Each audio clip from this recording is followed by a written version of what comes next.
안녕하세요. 아낌없이 크는 나무 아크나입니다. 오늘 준비한 소설은 최성배 작가님의 중편 소설 바람 지나간 자리를 준비했습니다. 본문으로 들어가기 전에 구독과 좋아요 눌러주시면 정말 감사드리겠습니다. 그럼 오늘도 아크나와 함께 편안한 시간 되시길 바랍니다.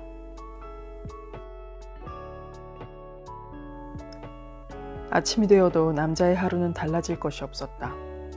남자의 희망은 늘 어제보다 더 값이 나가고 많은 고물을 줍는 일이다. 후텁지근한 요즘은 온종일 돌아다녀도 하찮은 그 희망마저 품어보기가 그리 수월하지 않았다.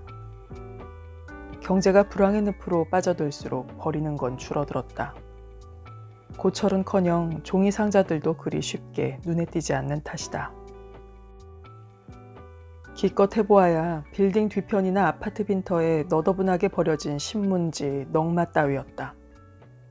고급 아파트촌에서 잘못 버려진 금반지나 명품 시계 같은 노다지를 주었던 일은 까물까물 잊어버린 지 오래였다. 그나마 어디서 몰려오는지 경쟁자들의 수요는 늘어만 났다. 무척 긴 장마와 윤달이 든 때문인지 무더위는 맹렬했다. 거리는 폭염으로 지글지글 타오를 것만 같았다. 날마다 온도가 올라 부글부글 끓는 비등점을 넘어서려 하고 있었다. 복사열과 빠져나가지 못한 열기로 도시는 온통 후끈 달아올랐다. 남자는 숨이 턱턱 막히고 물을 뒤집어 쓴 듯 땀으로 멱을 감았다. 노동으로 꽉 찬 몸의 세포 조직은 땀과 열기에 그 무게를 감당하기에 버거웠다. 경비원의 눈치를 보며 빌딩 화장실에서 땀구멍을 질질 흘러나온 육수를 씻어냈건만 마르기도 무섭게 채우는 올라만 같다. 등뼈가 휘어질 정도로 일하다 보면 폐기물과 온갖 쓰레기에서 나는 썩고 쿠린 악취 따위는 이제 땀에 섞이고 몸에 배어서 의식조차 없었다. 그 냄새만큼은 아무리 비누로 씻어도 달아나지 않았다. 몸은 무섭게 면역에 적응되어만 갔다. 해 그림자가 길게 늘어질 무렵 남자는 동네의 오르막길 빈터에 트럭을 멈추었다. 적벽돌로 지어진 연립주택이며 다세대 주택들이 닥치닥치 붙어있는 추레한 동네였다. 뉴타운으로 지정되었다는 현수막이 전신주 사이에 걸려 있었다. 재개발이 될 욕망의 지역이었다. 남자가 사이드 브레이크를 올리자 엔진룸에서 끽 소리가 들렸다. 가진 돈을 몽땅 털어서 어렵사리 구입한 미니 중고 트럭은 가끔 툴툴거리며 시동을 꺼먹기가 일쑤였다. 남자는 수건으로 땀이 난 얼굴을 문지르며 차에서 내렸다. 하루는 지겹다가도 새로운 시간의 연속이었다. 면역이 된 하루하루도 삶의 전체로 들어와 일상에서 굳어졌고 세월의 자락이 되었다. 앞 바퀴를 괴려고 깨진 벽돌을 찾아 두리번거렸다. 빈터 끄트머리의 벽돌이 떨어져 있는 곳에서 먼지와 흙이 뭉텅이진 위에 돋은 질경이를 두어 포기를 발견했다. 경이로웠다. 이 푸른 생명은 어제까지만 해도 전혀 보지 못했던 것이다. 광합성을 얻으려고 칙칙한 숲을 빠져나온 위험천만한 식물이었다. 나무들이 울창한 숲속에서 연약한 식물들의 삶은 매우 신선했을 거라고 남자는 뜬금없는 생각을 했다. 그리고 한동안 하잘것없는 풀에다 시선을 꼬나박았다. 남자는 트럭이 올라왔던 방향을 거꾸로 걸어 내려갔다. 더운 바람이 후끈 불면서 지나갔다. 재래시장이 시작되는 초입에는 작은 가게들이 빽빽하게 줄지어 있었는데 그는 두 사람이 스치면 어깨가 부딪히는 좁다란 시장 골목을 지나갔다. 가끔 일을 쉬는 날엔 좌판들을 가득 채우고 있는 물건들을 둘러보았다. 생선, 야채, 족발 따위가 든 까만 비닐봉지를 들고 집으로 갈 때도 있었다. 양쪽 가게들이 마주 보이는 비좁은 길 위로 해가림으로 쳐놓은 비닐막은 천장이었고 거기를 벗어나면 돼지 순대와 해물파전, 튀김 따위를 파는 가게 옆에 듬성듬성 호프집들이 있었다. 그래서 이제 시장 안에 있는 가게들의 물건들과 자주 다니는 주인들의 맘 씀씀이까지 알만했다. 남자는 버릇처럼 하루가 지날 무렵 곤고한 몸을 끌고 닭튀김 냄새가 풍기는 생맥주집에 들어섰다. 생맥주 500cc 2잔을 들이켰고 양념치킨 조각을 아삭아삭 씹으며 위장을 채웠다. 밥통에 들어있는 밥은 아침에 다 먹었다. 그럴 때는 설렁탕을 사 먹거나 집에서 라면이라도 삶아야 하는데 그건 번거로웠다. 무더울 적에는 밥을 먹는 일이 더욱 그랬다. 지나간 일을 생각만 하면 지겨운 닭튀김이지만 이제 한 끼 정도는 밥처럼 에너지가 되었다. 그래서 남자는 시원한 거품으로 오장육부를 채우고 비칠비칠 걸어 집으로 돌아왔다. 피곤했던 하루는 그저 아무 일 없는 것처럼 되돌아갔다. 입을 다물고 보고도 못 본 척 하루 또 하루 하다 보면 세상은 남자와 서로 공모라도 하듯 조용히 돌아가는 것이다. 시간이 지나면 뜨거운 태양과 무더운 여름도 후를 도망갈 터. 도시의 어두운 뒷골목엔 산들바람이 불어와 삭신을 견디게 해줄 것이다. 변기 옆에 뱀처럼 늘어진 고무호스를 들어 물줄기를 맞았다. 하루에 찌든 뜨거운 몸을 찬물기가 쏟아지며 어루만졌다. 비누 거품이 미끈미끈하게 남자의 가운데 다리를 건드렸다. 52살이 된 남자의 육신도 세포의 어디에서부턴가 속절없이 허물어지고 있었다. 눈에 보이지도 어루만져서 알 수도 없지만 육신이 점점 버그러지기 시작하면 걷잡을 수 없이 진행되리라. 그렇지만 죽는 날까지 에너지를 받은 몸이 생리작용으로 반응하는 건 어쩔 도리가 없었다. 어둠이 왈칵 몰려들면 고독이 슬금슬금 다가왔다. 남자는 단칸방으로 들어와 아침에 개켜둔 요를 펴고 혼이불 속으로 들어갔다. 입으로 꾸역꾸역 밀어넣은 먹이들이 몸 안에서 분해되면 어디로 가겠는가. 여름이 장렬하여 질식할 것 같은 이 대도시에서 삶이 처절할수록 동물적인 욕구는 더 살아있었다. 남자는 자기 자신의 몸을 제어해주는 두 팔 중 오른손을 빌렸다. 그리고 뇌리 안에 떠도는 기억들. 아내의 몸매와 황홀했던 기억소를 끄집어냈으나 피뜩거렸다. 안타까운 그 자리를 대신해 벽에 붙은 달력 속에서 비키니 수영복을 입은 금발의 여성이 나타났다. 눈을 감고 있으면 금발머리도 사라지고 앞장에 그려진 나체의 여인이 떠오르다가 이내 아내도 아닌 또 다른 얼굴들이 나타났다가 사라졌다. 암컷들의 아른아른한 모습들은 순간순간 겹치면서 조각난 사진들 마냥 구겨지다가 흩어졌다. 남자는 머릿속에서 사라지려는 환상을 붙잡으며 본능을 놓치지 않으려고 애를 썼다.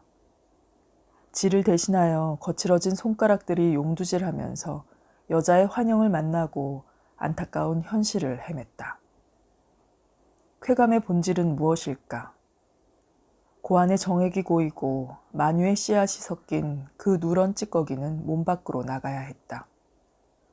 이윽고 발아되지 못할 뜨거운 씨앗들이 몸 밖으로 사정되었다. 밖으로 분출된 수억 마리의 낱말들은 나오자마자 재구실을 못하고 바로 공기의 미립자로 변했다. 싸늘한 주검도 아니었다. 하긴 세상에서 하나의 생명이 만들어져 자연의 이치대로 쓰러지는 행운은 아무에게나 주어지는 것이 아니다. 남자는 축 늘어진 자신의 남성을 내려다보며 귀찮았지만 화장지로 닦아냈다. 전등을 끄면 기웃거리던 어둠이 금세 방 안으로 틈입하여 사방의 윤곽을 지워버렸다. 아무리 시간을 기다려도 암흑 속에 유폐된 영혼이 다시 빛을 보기는 어려울 터였다. 태초에도 원래 빛이 없었을 거라고 남자는 뜬금없는 생각을 하면서 다시 다리를 쭉 뻗었다.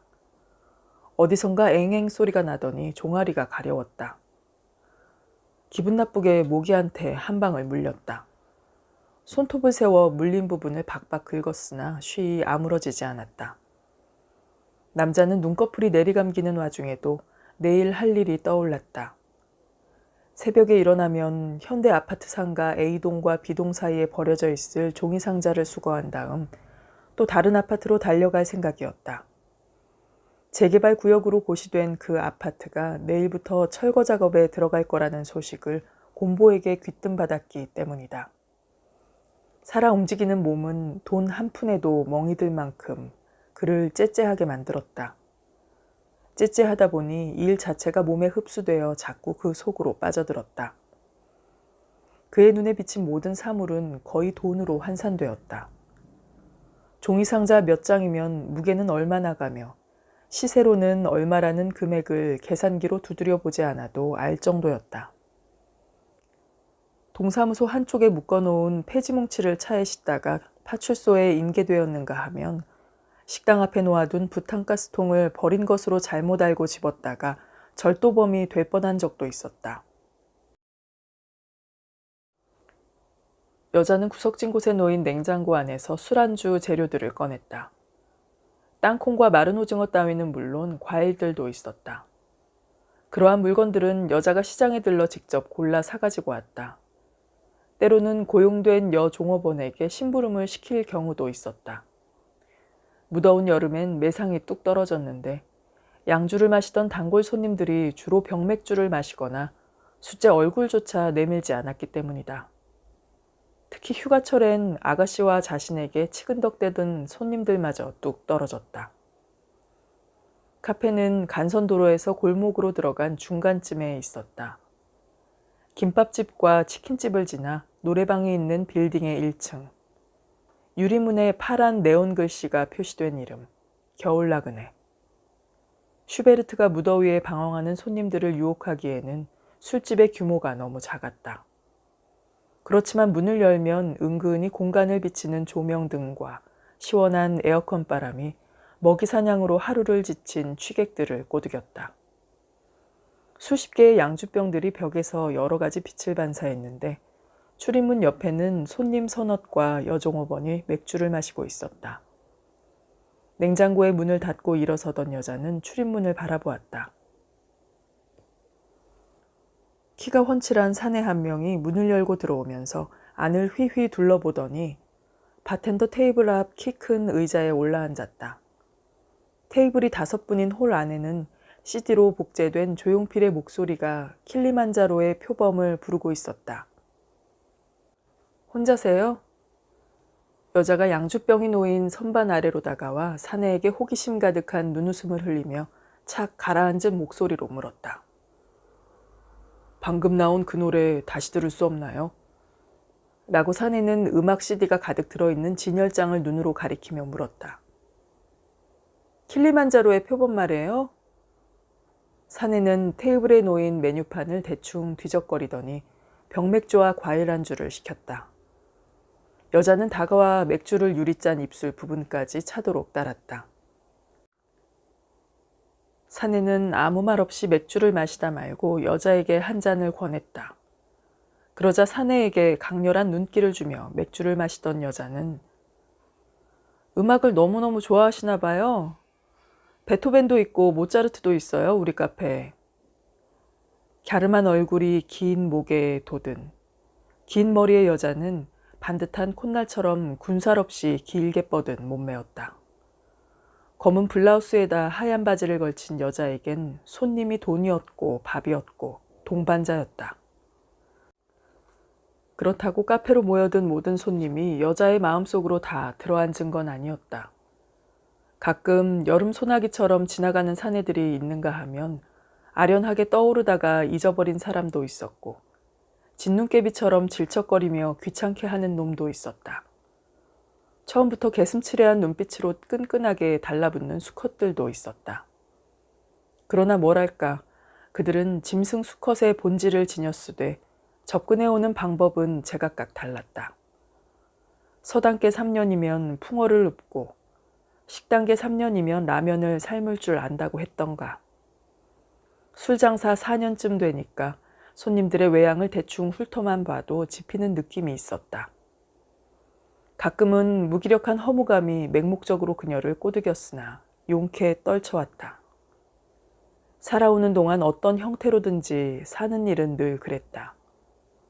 여자에게 운명의 신은 가혹한 편이었으나 그녀는 좌절보다는 긍정하는 마음으로 이상보다는 현실을 헤쳐나왔다. 그렇지만 중년의 나이에 이르러 짊어진 짐의 무게는 여전히 가벼워지지 않았다. 깨어나면 4시였다. 그 시간이면 사발시계에 바늘을 맞추지 않아도 남자는 예외 없이 눈이 떠졌다. 새벽은 부스럭거리며 벌써 달려오고 있을 거였다. 일어나 보면 잠을 못 이루고 뒤척거리게 했던 범민은 어디론가 숨어버렸다. 언제부턴가 그건 일종의 습성처럼 몸의 리듬에 접촉이 되었다. 거대 도시의 구조 속에 길이 들여진 것은 시골 저수지의 잔잔한 수면을 잊고 나서부터였다. 남자는 외로움 속으로 점점 깊이 들어갔다. 그러나 슬픔이나 고독 따위에 함몰되어 내면의 숨소리를 현실에 들켜서는 안 되었다. 살과 살을 비비고 육질에서 느껴진 그 기억들, 식욕 같았던 그 기억들도 점점 지워지고 있었다. 그는 아내와 갈라서고 깊은 숨을 몰아쉴 때부터 이미 고독과 합의를 한 것이다. 그가 지니고 있었던 침착과 차가움은 어쩔 수 없이 진즉 몸의 세포가 되었다. 그는 신발 뒤꿈치에 몰래 붙어 떼어지지 않는 껌처럼 구질구질하게 자신을 따라왔던 외로움을 탓하지 않았다. 외로움은 그저 팔랑거리는 휴지 나부랭이 조각처럼 바람이 불면 날아가 버릴 거라는 생각이 들었다. 어디선가 디젤 에너지를 먹는 차량 엔진의 소리가 고요를 깨웠다. 그리고는 남정네들의 말소리가 들려왔다. 며칠 전부터 골목길을 파헤치며 일하는 듯 많은 듯 했던 가스관 매설 공사를 하는 게 분명했다. 밖은 부욤하게 날빛을 흘리고 있을 거였다. 남자가 바깥의 낌새를 달팽이관으로 짐작하는 까닭은 창문이 없는 집인 탓이었다. 햇빛이 아예 들지 못하는 연립주택의 지하실 쪽방이 몸을 온전하게 보존하는 공간이었다. 1층에서 계단을 열어 타고 내려와 컴컴하게 막힌 문을 열면 바로 집이고 현관이며 방이었다. 방 한쪽에 두어뼘 넓이의 싱크대가 있고 붙여지다 만 듯 타일벽에 고무호스가 늘어져 있었다. 천장에 붙어있는 형광등을 켜지 않으면 아무기니 한밤중에도 나지요. 낮에도 밤중인 셈이다. 공기가 탁하면 출입문을 열어놓아 바깥의 기운을 어렵사리 끌어올 수는 있지만 자연의 빛은 어쩔 도리가 없었다. 태어나면서부터 몸이 길들여진 자연의 빛은 잡아올 수가 없었으나 길 하나를 두고 들려오는 소음은 어지간하면 다 들렸다. 소리의 파장이 암흑에 퇴화된 남자의 눈보다 밝은 귀청을 더 유혹한 탓이었다. 남자는 칫솔을 물고 나서 터질 듯 방광을 압박한 오줌을 내질렀다. 기세 좋게 내뿜었던 오줌 줄기가 언제부턴가 찔찔거리는 게 영 개운치 않았다. 점점 어둠에 덫에 걸려 한 발 한 발 다가가는 육신으로 더 늙은 몸을 혼자 감당하기에도 벅찰 노릇이었다. 남자는 수도꼭지를 틀어 대야에 물을 받아 몸을 씻었다. 그리고 냉장고 문을 열어 반찬 가게에서 사온 김치와 소시지 볶음통을 작은 밥상에 꺼내 놓았다. 전기밥통에 먹다 남은 쌀밥이 어중간하게 적었지만 그대로 숟가락질을 했다. 거대한 도시는 눈을 비비고 있었다. 아직 북쪽의 불빛들은 캄캄한 공간을 점령하여 도시의 윤곽을 드러내 보이지 않았다. 스카이라인은 잠이 든 채로 산봉우리에 돋아있는 뾰족하고 높다란 안테나 타워 아래 그대로 지워져 있었다. 간선도로변의 가로등 불빛과 편의점 숫자보다 더 많은 붉은 십자가들이며 덜 꺼진 네온 사인이 사그라지려고 했다. 남자는 체크무늬 남방 셔츠 위에 노랑 등산조끼를 걸친 채 모자를 들고 집 밖으로 나왔다. 이 시간이면 늘어나기 시작한 차량의 엔진 소리, 간헐적으로 귀청을 후벼 파는 신문 배달꾼들의 오토바이 소리, 지하철역을 향하는 사람들의 발걸음 소리들이 서로 다투며 새벽을 깨웠다. 코에서 뭔가 주르륵 흘러내렸다. 차디찬 콧물같이 흐르는 물질은 코가 달아진 낡은 등산화에 뚝뚝 빨갛게 떨어졌다. 남자는 주머니에 든 화장지를 빼서 킁 하고 코를 풀었다. 검붉은 체내의 찌꺼기가 묻어 있었다. 왜 육신이 배출한 이 불순물은 빨강이어야 하는가? 가끔 뱉어낸 가래침의 색깔은 누렇거나 담갈색을 띠고 있었는데 마치 그건 덜 연소된 기름 찌꺼기와 다름없었다. 육신의 기능이란 그렇게 세월에 종속되어 할 일 없이 마모되었다. 딱히 콕 집어 알 수는 없지만 모래를 움큼 꽉 쥐면 모래알이 술술 새어나가듯 몸의 어느 한 구석에서부터 그렇게 망가지고 있을 것이었다. 치사한 육신에 대하여 얼마나 더 저항할 현실이 남아있을까. 아직도 불찰과 업보라고 핑계를 대며 체념하기엔 너무 아쉬운 걸까? 아내의 얼굴이 떠올랐다. 10년을 품고 반추해봐야 잘잘못의 결과는 사라지지 않을 것이다. 자신을 배신하고서도 매서운 눈초리로 쓰레기 같은 냉소와 저주를 퍼부으며 떠난 여자를 수소문해 무릎이라도 꿇어야 하는가. 제발 내가 잘못했으니 딸아이를 봐서라도 다시 한번 잘 살아보자고. 가망 없는 짓이다. 누가 누구를 용서한단 말인가. 삶의 숨소리 속으로 분노 역시 사라진 지 오래였다. 분노는 관심이었다. 서푼어치의 인정머리와 동물의 본능의 빌부터 비겁하지 않겠다고 다짐했었다. 남자의 자존심은 점점 내면으로 착화되어 타들어갔으나 그뿐. 타인들에 의하여 시비될 성질은 아니었다. 그렇지만 마음의 한구석 어딘가에 욕망의 그늘이 여전히 미련으로 남아있는 게 분명했다. 남자는 머리를 도리질했다.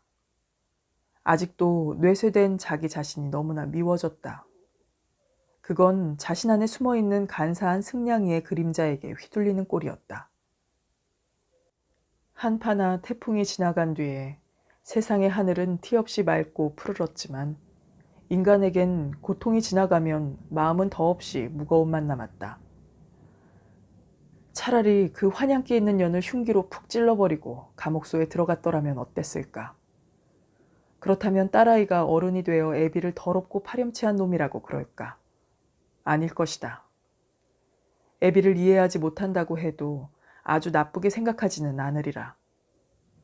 그렇지만 모든 일은 원인이 있고 설마해서 일이 터질 적엔 방심하거나 고의적으로 내버려 두었던 자신의 불찰도 있었을 것이다. 어떤 일을 해결함에 있어서 시간의 접점이 필요했는데 그 시점을 지나쳤다고 해야 할 것이다. 아무래도 생각해보니 현대 아파트 상가 쪽보다는 재개발 아파트로 가는 편이 나을 듯 싶었다. 원자재 가격이 워낙 많이 오르다 보니 비철이고 철이고 할 것 없이 하늘 높은 줄 모르고 고철값이 뛰었다. 아파트 구조물을 헐기 전에 알루미늄 창틀이며 전기선, 수도배관 따위와 운이 좋으면 집주인들이 챙겨가지 못한 전기기기들 같은 물건들도 건져낼 수 있었다. 행여 누군가 먼저 현장에 간 게 아닐까 하는 생각이 스치자 마음이 급해졌다. 욕심의 충동을 못 이긴 남자는 트럭에 올라 시동을 걸자마자 재개발 아파트가 있는 곳으로 달려갔다. 높은 가림막 뒤에서 푸석푸석 먼지가 났다. 호스에서 길게 뿜어져 나오는 물줄기가 허공으로 피어오르는 뿌연 먼지를 덮어버렸다. 포크레인들이 여기저기서 굉음을 지르며 굴삭기를 손바닥처럼 펴더니 콘크리트 구조물을 허물어뜨리고 있었다. 바윗돌 같은 콘크리트 더미가 와르르 쏟아졌다. 서로 엉킨 철근 가닥들이 콘크리트 덩어리 속에서 삐죽삐죽 묻어나왔다. 불과 몇십 년 전에 호기롭게 지어졌던 아파트는 시멘트가 사가지기도 전에 헐린 것이다. 머리가 띵하니 한방 얻어맞은 느낌이었다. 예감이 현실로 왔을 때 희망은 좌절로 곤두박질 쳤다.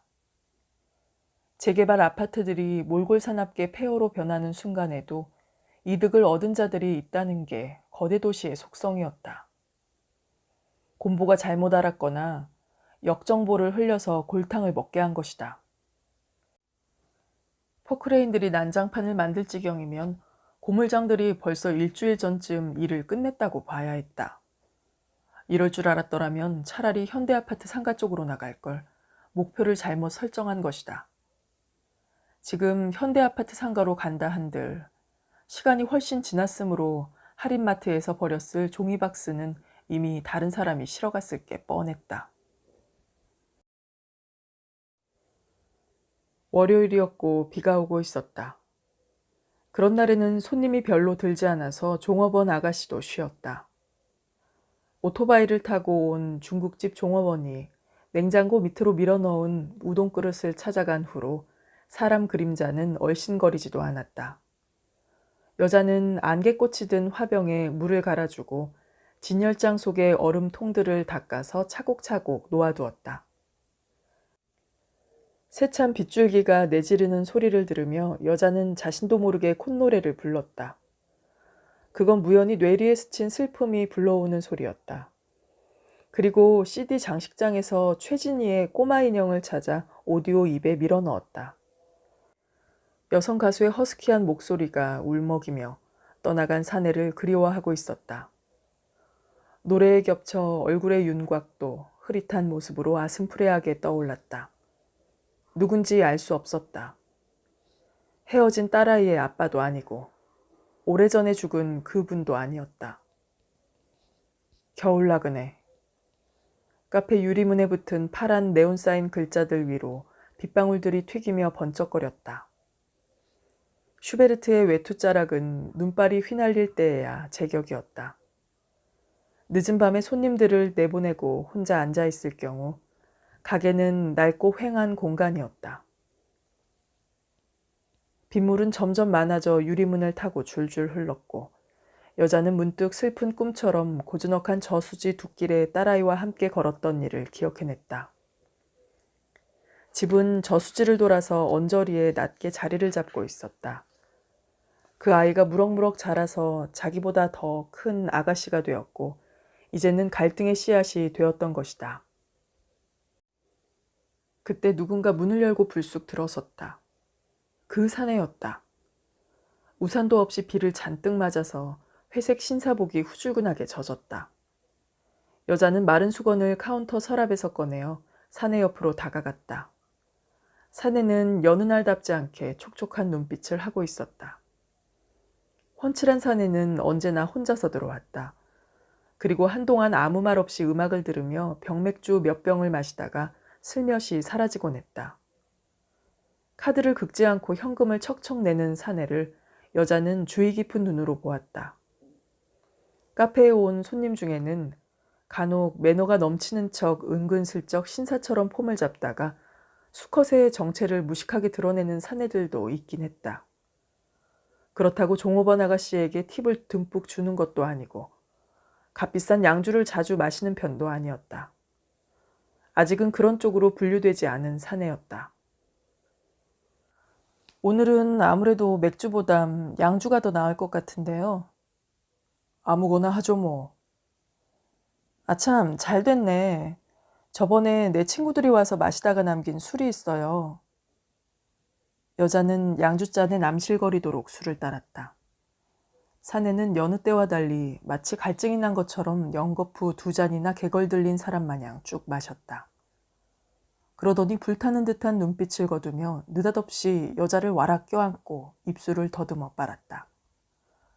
여자는 숨이 꽉 막힐 것 같았다. 왜 사내의 무지막지함을 뿌리치지 못했을까?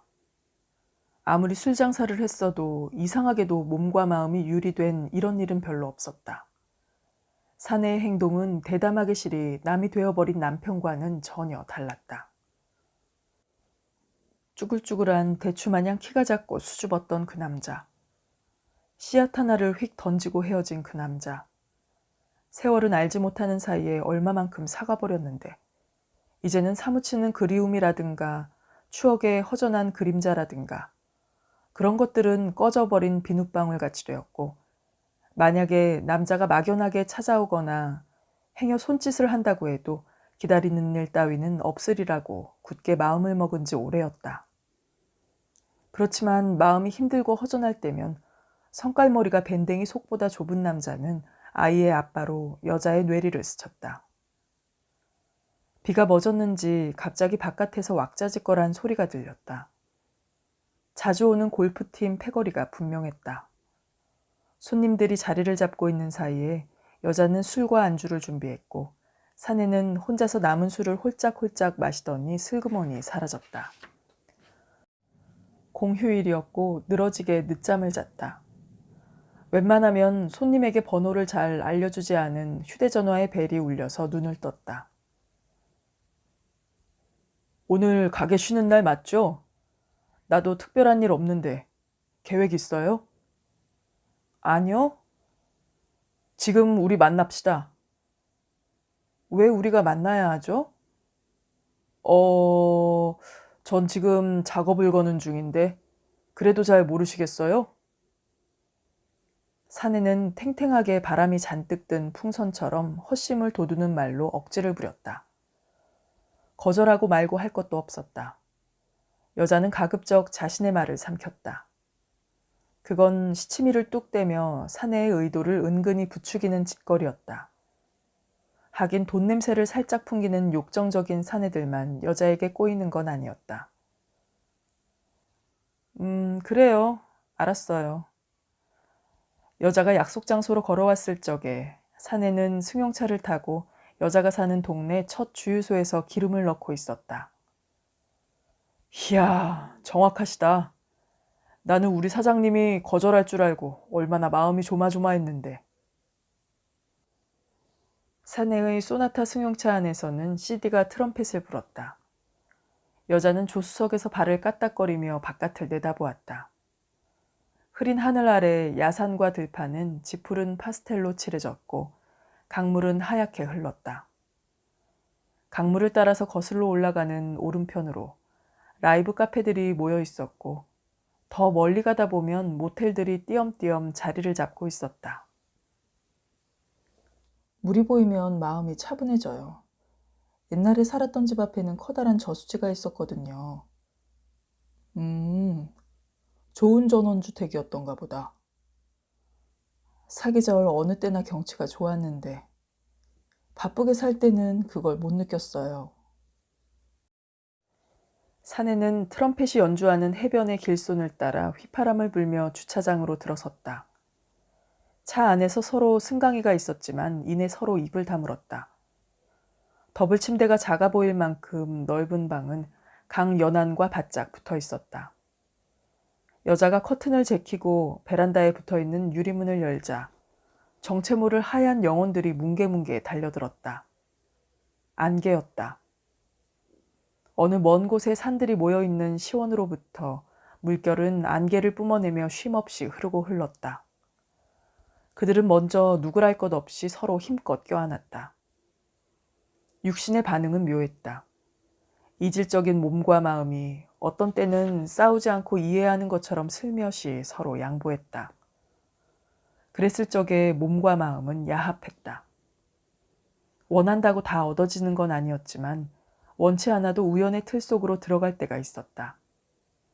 지킬 것도 없었지만 여자는 서두르지 않았다. 욕실에 들어가 거울을 보며 샤워를 했고 천천히 방으로 나왔다. 수시로 가게를 단골로 드나들며 귀찮게 구는 개걸스런 뚱뚱이와 사내의 몸매가 머릿속에서 겹쳤다. 거만하고 속물적인 품격으로 숨을 할딱거리며 입에서 구린내를 풍기던 그 중늙은이의 안간 힘이라니. 감정이 정리되지 않은 건 정말로 어리석은 일이었다. 빛은 유리문 밖에서 서성거리고 있었다. 북쪽에서 들친 빛은 알 수 없는 틈입자의 그림자가 어른거리는 듯했다. 커튼을 닫아주세요. 스스로 브래지어를 벗은 상태였고 흰 살빛이 침대 위에서 꿈틀거렸다. 사내는 뜨거운 입김을 뿜으며 살코기를 찢어먹고 물을 찾아 헤매는 표범처럼 아래로 내려갔다. 여자는 자신도 모르게 하나가 되려는 몸부림에 길들여지고 말았다. 후끈한 숨결이 점점 더 거칠어지며 살과 살이 결합되었다.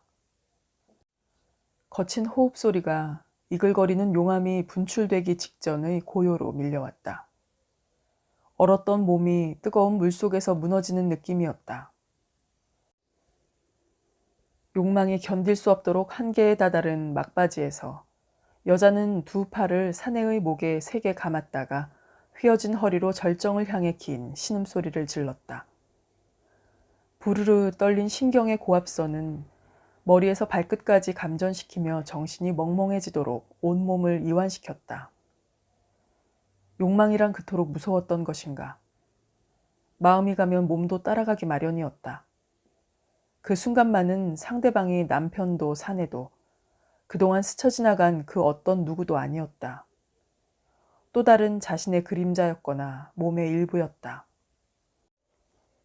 여자는 나른한 몸을 뒤척이며 아주 다정스럽게 말했다. 거칠어도 좋았어요. 온몸을 쾌감으로 휘감았을 때 죽음의 영역과 겹쳐지는 건 아닐까. 죽음도 극치에 이르면 황홀감과 같은 신호를 보낼 것인가. 안개는 그때까지 물러가지 않았다. 그들은 아주 오래된 연인처럼 자연스럽게 모텔 계단을 내려섰다. 근처 식당에서 여자는 뱀장어 구이를 야채로 쌈 싸서 사내에게 먹여주었다. 여자는 사내에게 손을 잡히고 강물이 맞닿은 모텔의 산책로를 걸었다. 강의 언저리에서 안개는 무럭무럭 피어올랐다. 수면으로 물안개가 자우룩하게 번져나갔다. 마치 안개의 영혼들은 서로 속삭이며 점점 가까이 다가오는 것 같았다.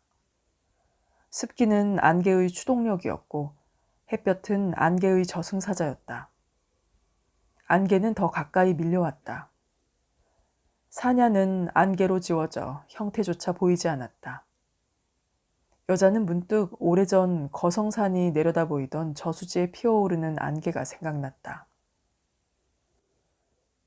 우리 여기 좀 있다가요. 툭 튀어나온 엉덩이로 나무 벤치를 깔고 앉던 여자가 장난기 어린 표정을 지으며 두툼한 입술을 열었다. 우울병에 걸린 나를 치료해줄 신사가 필요해요.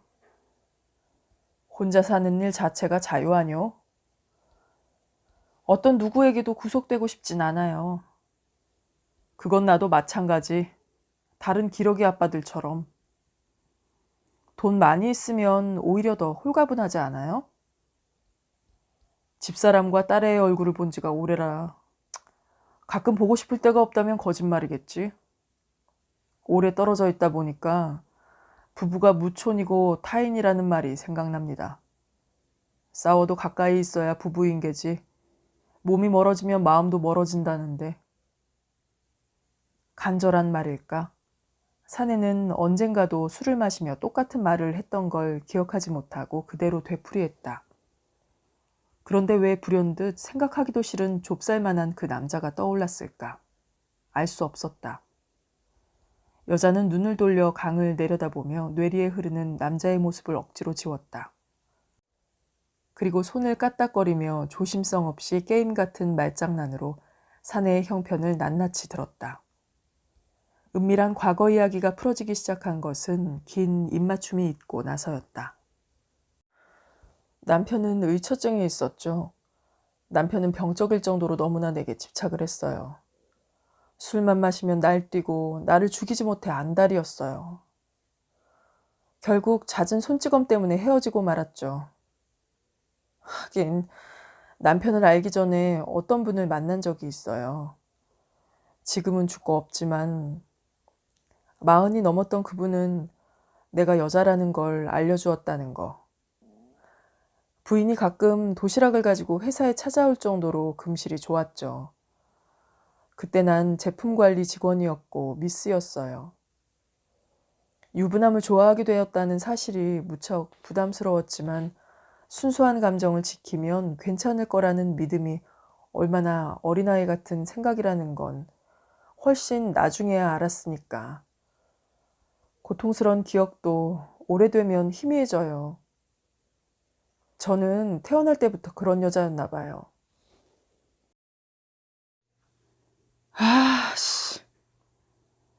입안에서 뱅뱅 돌다가 남자 자신도 모르게 뱉어놓은 욕지거리가 누구에게 향하는 것인지 몰랐다. 밖에는 아침부터 비가 부슬부슬 내리고 있었다. 비 오는 날이면 공치는 날이었다. 사람들은 집안에 있는 쓰레기를 버리지 않았고 모아두었던 재활용품들도 밖으로 나오지 않았다. 어제도 비가 왔는데 지하철역 부근에서 오토바이와 접촉 사고를 냈었다. 미처 백미러를 보지 못했던 남자의 탓이었다. 퀵서비스 오토바이를 탄 사내의 왼쪽 새끼손가락 뼈마디가 부러져 입원을 시켰던 것이다. 이쪽의 차량이 보험을 들지 않았기에 보험 혜택은 아예 꿈같은 노릇이고 합의도 해줄지 의문이었다. 딸에게 보낼 거라며 모아둔 돈까지 보태봐야 해결이 될지 말지였다. 아무리 이를 악물어도 인생길은 엇박자였다. 천장에 떠도는 형광등 불빛이 파리한 남자의 얼굴을 비쳤다. 불현듯 벽에 붙은 달력을 쳐다보았다. 어제는 52살이 된 생일이었다. 그걸 지금에야 기억해내었다. 분명히 며칠 전에 달력을 보다가 생각했던 귀 빠진 날을 잊고 있다가 이제야 알았던 것이다. 하기야 생일을 알았다고 한들 축하해줄 사람도 없고 즐거워할 까닭도 없었다. 작년에는 우연히 생일을 기억해내고 시장 골목에 있는 족발집에서 혼자서 막걸리를 마신 적이 있었다. 며칠 전 가끔 들르는 부자 동네로 일컬어지는 곳에 트럭을 세워두고 이 집 저 집 기웃거리며 돌아다닌 적이 있었다.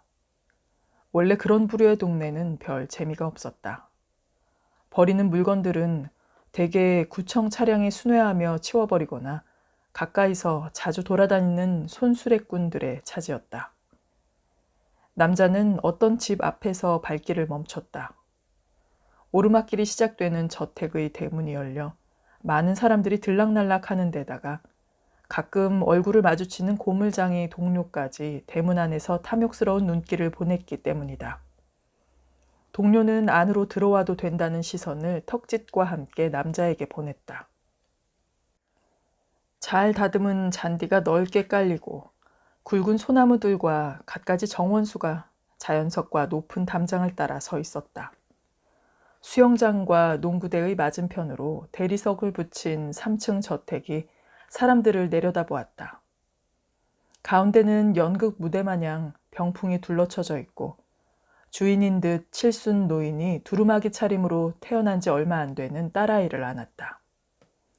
사람들이 왁자지껄하며 잔디마당 한쪽에 마련된 뷔페 음식을 가져다 먹었다. 마당 끝에 매달린 확성기에서 노인의 목소리가 들렸다. 노인은 웃을 듯 말 듯한 얼굴로 아이의 돌잔치에 참석해준 축하객들에게 인사를 했다. 행사는 유명 개그맨이 나와서 진행하는 중이었다. 요란한 박수 소리와 함께 며느리와 아들이 일어섰다. 시커멓고 우락부락하게 생긴 동료가 접시에 가득 퍼담은 음식들을 들고 남자 옆으로 와서 입을 움찔거리며 말했다. 어이, 이봐. 이렇게 운수 좋은 날이 가끔 생겼으면 좋겠어. 빨리 가서 많이 퍼오라고. 시커먼 얼굴이 들고 온 접시에는 갈비찜과 닭다리만 수북이 쌓여 있었다. 사람들의 눈치를 보며 가져온 남자의 음식 접시를 보면서 입으로 닭다리를 뜯고 있던 시커먼 얼굴이 눈살을 찌푸렸다. 아, 또 자주 가지 않으려거든 많이 좀 담아오지. 그게 뭐야, 그게? 우리가 뭐 거지 새끼들도 아니고 경사스런 집에 와서 축하해주고 얻어먹는 건데 뭘 치사스럽게 그렇게 눈치를 보고 그래? 김밥과 수육, 잡채 따위를 담아온 남자는 부끄럽게 웃었다. 집 주변을 여기저기 살펴보면서 잡채를 먹을 때 시커먼 얼굴이 남자에게 대뜸 퉁명스럽게 한마디 덧붙였다. 어이, 이런 집 처음 봐? 이런 놈들은 다 도둑질로 크게 한탕했거나 부모 잘 만나서 운수 좋은 놈이거나 둘 중 하나지. 부러워할 것도 없고 미워할 것도 없어. 다 제복대로 살다가 돼지면 끝이니까. 남자는 계속 무얼하고 뇌까리는 동료를 무연히 쳐다보았다. 개그맨이 마이크를 놓고 잠시 자리를 비운 사이에 사람들이 떠드는 말소리가 잡음처럼 확성기를 통해 귀에 들렸다. 아이고, 녀석 참 잘생겼다. 이 다음에 크게 되겠는데. 아유, 어쩜 이리 잘생겼어. 멀리서 보아도 이날 주인공인 딸아이는 축하객들의 덕담처럼 잘 생기지도 않았다. 축하객들은 자기들끼리 하는 말 중에 가끔 늙은 집주인이 어마어마한 부자라며 4대 독자인지라 자손복이 지지리도 없는 편이라는 것이었다. 남자는 예전에 딸아이를 안고 저수지를 거닐었던 생각이 퍼뜩 지나갔다. 그리고 배가 빵빵하도록 음식을 먹은 다음 내버릴 만한 폐품이라도 있을까 하여 그 집 뒷뜰을 둘러보았다. 주차된 차량은 모두 20대 남짓 되었다. 남자는 대문을 빠져나왔다. 바깥은 점점 어두움이 스며들었다. 이제까지 남자에게 황금의 시절은 없었다. 더 이상 기다려보아도 봄날은 찾아오지 않을 것 같았다. 산다는 일은 어느 누구나 비굴하고 치사한 것이다. 혼자 살다가 죽은 젊은 사람들은 덜 치욕스러웠을까? 살아있으므로 욕망은 굳은 살처럼 깎을수록 도단한 게 아닌가. 그건 모든 동물이 마찬가지다. 표범이 사냥한 사슴 새끼를 다른 동물들에게 뺏기지 않으려고 나무 위에 올라가면 하이에나는 표범이 지칠 때까지 밑에서 기다린다. 갈매기 떼는 어부가 그물을 끌어올릴 때까지 배 위에 떠돈다. 그건 사자가 사냥을 못하고 굶주려 초원을 미친 듯 헤매는 것과 마찬가지로 모든 동물이 그러했다. 남자는 여자와 갈라서고 한참 만에 아이를 만난 적이 있었다. 고등학교 교정에서 웅성거리던 학생들은 교실 배치와 시험 치를 유의사항에 대한 교사의 설명이 끝나자 쫑알대며 우우 몰려갔다. 어른 티가 나는 학생들 중에 그동안 돌봐주지 못한 딸도 섞여 있었다. 딸아이는 아가씨가 되어 있었다. 딸은 제 엄마를 닮아 흰 피부와 기다란 목덜미를 드러내며 속눈썹이 까맣고 긴 눈을 반짝이며 웃었다. 비록 수능 고사장이 있는 학교 아니었지만 여자와 헤어지고 나서 오랜만에 딸과 오붓한 만남이었다. 말이 시험이지 1년을 준비한 재학생부터 재수생까지 들끓은 교정은 부모와 당사자들의 초조함이 넘치고 있었다. 아이의 인생을 단 몇 시간의 시험으로 바꾸어 버릴 거라서 남자는 안쓰러움만 느껴졌다. 그동안 딸아이에게 해준 게 가끔씩 돈 몇 푼 보낸 것 말고는 아무것도 없었다. 아빠, 우리 짜장면 먹자. 아이는 친구들을 보내며 남자에게 따스한 눈빛을 보냈다. 턱끝을 스치고 지나가던 싸늘한 바람이 중국집 문 앞까지 쫓아왔다. 탕수육도 하나 추가요. 종업원이 음식 주문을 받고 주방 쪽으로 떠나자 아이는 하얀 팔목을 드러내며 남자의 손을 잡아주었다. 떨지 말고 보통 하던 대로 하면 되겠네. 치, 뭐야 아빤. 보통 하던 대로 하면 낙동강 오리알이지. 엄마는 잘 있어? 그런 거 같아요. 그런 거 같다니. 말도 마요. 너무너무 지겨워 죽겠어. 맨날 집에도 늦게 들어오고. 이제까지 엄마 고생하는데 그런 말 하면 되냐? 남자는 여자에 대해 입도 뻥끗하지 않으려다가 마음을 고쳐먹었다. 아이의 말 몇 마디를 듣고 여자의 일상을 모두 짐작할 순 없지만 괜히 마음이 심란해졌다. 그렇지만 아이의 말을 듣기만 하고 어떻게 사는지, 무슨 일을 하며 살고 있는지에 관해선 불문율처럼 입을 다물었다. 해결될 수 없는 상황인데 여자에 관해서 더 알아 무엇하리. 아빤 지금도 그 회사에 다녀? 옛날 나 어렸을 때처럼 우리 다시 모여서 살면 좋겠다. 그 저수지 동네는 지금도 그대로 잘 있어요?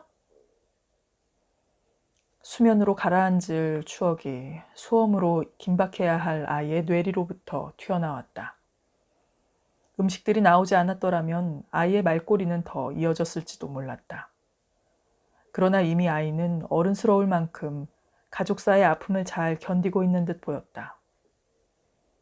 몇 개월 전인가 중국으로 유학을 간다며 떠난 딸아이를 본 것이 마지막이었다. 가끔 온라인 통장으로 입금한 돈이 인출되는 걸 보면 별일은 없으리라는 생각은 들었던 터다. 하루에 밥을 3끼니 이상 먹는 사람은 별로 없다. 인간들에게 삶의 질에서 변별력이란 욕망으로 드러난 외형에서 찾는다. 어떤 사람은 넓은 집에서 살면서도 버스나 전철을 타고 다니고, 어떤 이는 단칸방에 잠을 자면서도 고급 승용차를 몰고 다닌다면 맞지 않는다고 한다. 사람들은 서로를 비교하면서 일상의 평균치를 만든다. 동물적 한 갈래의 인간이므로 끊임없이 욕망은 도단하며 분출구는 다양하다. 먹이사슬에 깃든 동물적 본능을 벗어날 수 없으므로 슬픔은 계속 이어지고 내내 상존하리라. 허우적거리며 되뇌는 대로 살았거나 죽기 아니면 살기로 삶을 치열하게 살았다고 해도 언젠가는 죽는다. 누가 누구의 삶을 인정하고 말 일도 아니었다. 아내였던 여자가 어떤 껍데기로 포장해서 살고 있건 이미 남자가 간섭할 시기는 훨씬 지났을 터였다. 발품을 팔아 돌아다니는 중소기업 영업사원을 때려치우고 빈둥빈둥 논 것도 잠시였다. 가끔은 아비로서 딸에게 돈을 보내야 했다. 물론 여자가 딸을 데리고 있는 한 모르쇠로 간들 별일이야 있을 턱이 없었다. 하지만 그 일만은 여자와 자신과의 기싸움에서 자존심이 걸린 문제라는 생각이 들었다. 물론 헤어질 적에 서류상의 의무사항으로 명기한 것도 아니었다. 몇 해 전 어둠이 채 가시지 않은 도심의 거리에 나간 것도 그 때문이었다. 뺨에 찬 기운이 묻어났다. 싸늘한 날씨가 조금 풀어진다 싶었더니 기어코 눈발이 휘날렸다. 비슷한 키의 빌딩들이 모여있는 구도심지였다. 빌딩들 이맛박에는 임대문이 현수막이 여럿 걸려 있었다. 뿐인가 작은 상가 유리문의 복사지에도 점포 정리가 큼직하게 박혀 있었다. 큰 시장 초입 약국 앞으로 몸을 웅크리며 사람들이 하나둘 꾸역꾸역 모여들었다. 건너편 가전제품 대리점 쪽에는 승합차 67대가 줄지어 서 있었다. 일꾼들이 몇몇 몰려가며 차량은 시동을 걸었다. 로터리가 시작됐다. 삶이 고단한 그들은 인력시장을 무슨 까닭인지 로터리라고 불렀다. 어둠이 가라앉은 시간부터 소나기처럼 반짝하던 인력시장도 날빛이 다가올 쯤이면 아쉽게 파장이다. 일거리를 몰고 와서 일꾼들에게 일을 나눠주는 우두머리와 함께 봉고차를 타는 정원이 채워지고 떠나면 로터리는 금방 파장 분위기가 되었다. 인부들은 눈치껏 일감을 찾아 종종걸음으로 떠나거나 하나둘 슬며시 자리를 빠져나가는 눈치였다. 기대가 실망으로 바뀌면 몸뚱이 어딘가부터 무너지는 느낌이었다. 에이, 난 그 흔하게 연결되는 오야지도 없어. 젠장할. 남자 앞에서 얼쩡거리던 검정 방한복에 누런 운동모자를 쓴 구렛나룻이 양 미간을 찌푸리더니 침을 도두어 길바닥에 칵 뱉었다. 기술도 없고 재주도 없는 초짜가 이놈의 로타리에 와봐야 아는 놈 없으면 뻔하지 뭐. 그렇게 일감 구하기가 쉬우면은 누가 이른 새벽에 오돌오돌 떨면서 여기로 오겠나? 오늘 소개비는 굳었구만. 그걸로 막걸리나 마시고 늘어지게 한잠 자야겠다. 바로 옆에서 작달막하고 헬쑥한 얼굴이 담배 연기를 날리며 두어 모금 더 빠끔빠끔 빨아대더니 발로 비벼 끄고 나서 맞장구를 쳤다. 그래도 몇 년 전에는 하루 전날 일이 생길지 알 수 있었는데 요즘은 그마저 옛날 이야기가 되어버렸으니 꿈자리가 불안할 수밖에. 등이 구부정하고 늑수구레한 사람이 입김을 날리며 낮은 소리로 말했다. 남자는 호기심 가득한 눈빛으로 그 사람을 다시 한번 바라보았다. 낯이 익었으나 어디서 보았는지 얼른 기억이 나지 않았다. 헬쑥한 얼굴은 남자와 키 크고 등이 구부정한 사람을 번갈아 쳐다보다가 툴툴거리며 내질렀다. 그러자 구렛나룻이 끼어들어 굵은 목소리로 반말을 찌꺼렸다. 글쎄 말이야. 난 벌써 일주일이나 팔리지 못했는걸. 오야지만 믿고 왔는데 일감이 없으니까 오야지인들 별 수가 없겠지. 철근 콘크리트 작업자들의 일감은 나은 편이었지만 초짜들의 일이라고 해봐야 건설 현장의 잡일이 대부분이었다. 어둠이 물러갈수록 가늘게 흩날리던 눈발은 점점 더 굵어졌다. 나 좀 잠깐 봅시다. 나 말입니까? 키는 컸으나 등이 굽은 사람이 뱁새 눈을 뜨며 남자를 내려다보았다. 크게 뜬 뱁새 눈은 분명 낯이 익었다. 남자는 그를 어렴풋이 떠올릴 수가 있었다. 구렛나룻과 헬쑥한 사람이 그들을 힐끔힐끔 보면서 자리를 떴다. 혹시 단약창에서 근무하지 않았소? 예, 맞습니다마는... 그렇다면은 행정과장 나소령님? 맞아요, 맞아.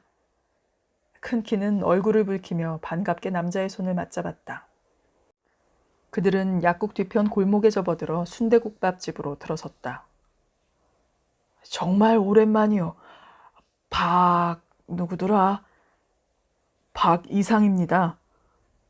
아, 그래요. 맞아. 박이상 씨.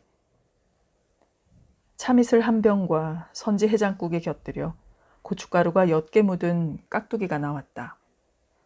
뜨거운 국밥에서 모락모락 하얀 김이 피어올랐다. 그들은 누가 먼저랄 것도 없이 숟가락을 들고 밥을 떠넣었다. 예전에 7급 군무원과 현역 소령으로 만났던 상하급자의 관계는 구인시장에서 막노동꾼으로 만나는 처지가 됐다. 직장을 자의반 타의반으로 사직하게 되었을 적에 상대방은 지휘관 편에서 남자의 입장을 어렵게 만들었던 장본인이었다. 그땐 장장님이 좀 너무했었지. 박이상 씨처럼 착실하게 근무했던 사람을 그렇게 처리하는 건 아니지. 그때 누가 그랬는데 식당을 했었던 박 씨 부인 때문이라는 소문도 있었지만. 기다리는 국물을 훌훌 마시다 말고 말실수를 느낀 듯 화들짝 놀라며 손을 내저었다. 남자는 음흉하고 능글능글하게 생긴 창장의 얼굴이 금세 떠올랐다. 가끔 칭얼대는 아이를 안고 식당에 갔다가 아내를 탐욕스럽고 끈끈하게 바라보고 있었던 그 음흉한 수컷을. 아, 됐습니다. 전 이제 그 까마득한 일은 별로 기억하고 싶지도 않고요. 참, 박 과장님은 언제 제대를 하셨어요? 얼굴이 긴 뱁새 눈은 깍두기를 우두구둑 씹더니 물 한 컵을 입에 갖다 대고 억지로 헛웃음을 흘렸다. 소주 석 잔을 단숨에 비운 뱁새 눈은 그제야 먼지를 털듯. 아, 오래되었소. 그는 원래 솔직한 성격이었다. 여러 차례 진급에 탈락되자 제대를 했는데 세상살이가 보통 팍팍하게 이를 데 없노라고 실토하면서 처음에는 정숙이 회사에 들어갔다고 운을 뗐다. 먼저 제대한 동기생이 재벌 회사에서 정숙이 판매 담당 부장으로 취직을 했는데 수입이 여간 아니라고 부추겼어. 사실 그게 요즘 유행하는 다단계 피라밋 조직과 별 다를 게 없었고 부장이라는 건 명함에만 찍어준 허울뿐이었지. 집에서나 아는 지인들에게 우선은 명함을 내밀면서 군에서 고급 장교를 지낸 경력으로 봐서 상품을 사주었지만은 결국에는 보증금이라고 회사에 맡긴 돈만 거덜나고 말았어요. 애들이 아빠 1,000원만 하고 손 내밀 때는 가슴이 철렁해서 죽고 싶었어. 어두운 시절이 이토록 오래 간다는 건 다 내 못난 탓이지만 하루 이틀 막연히 희망을 가지며 버틴다는 게 어디 쉬운 노릇이오? 애들을 학교에 보내는 것도 벅차서 마누라는 식당에 밭출부로 나가고 나는 심근경색을 얻었소. 사실 그건 군대에 있을 적에 얻은 병이었는데 치료하기도 쉽지 않고 보훈처 심사에서도 인정이 안 된다고 합디다. 아는 분 소개로 아파트 경비원 노릇도 좀 해봤지만 그까짓 박봉에다가 아파트 아줌마들의 치맛바람이 어디 보통 거세야 말이지. 이런 곳을 기웃거린 지도 몇 개월이 되어 가는데. 박이상 씨, 아니다. 이제 여기가 군대도 아니고 박형께서도 나이가 꽤 됐을 텐데 말이오. 박형이라고 하겠소. 그러고 보니 우리 인연도 보통은 아니네. 박형은 언제부터 이런 로타리에 나오게 됐소? 현실은 밥이었다. 불확실한 삶을 용케 이겨내고 살아왔으므로 내일도 그러리라는 보장은 없다. 삶이 늘 풍요롭지 않으니 인생길에 관한 이정표는 거듭 변할 수밖에. 그 신기루 같은 이정표를 믿어야 할지 말지는 시시때때로 다가오는 감정이 현실을 냉엄하게 바라보면서 결정되는 것이다.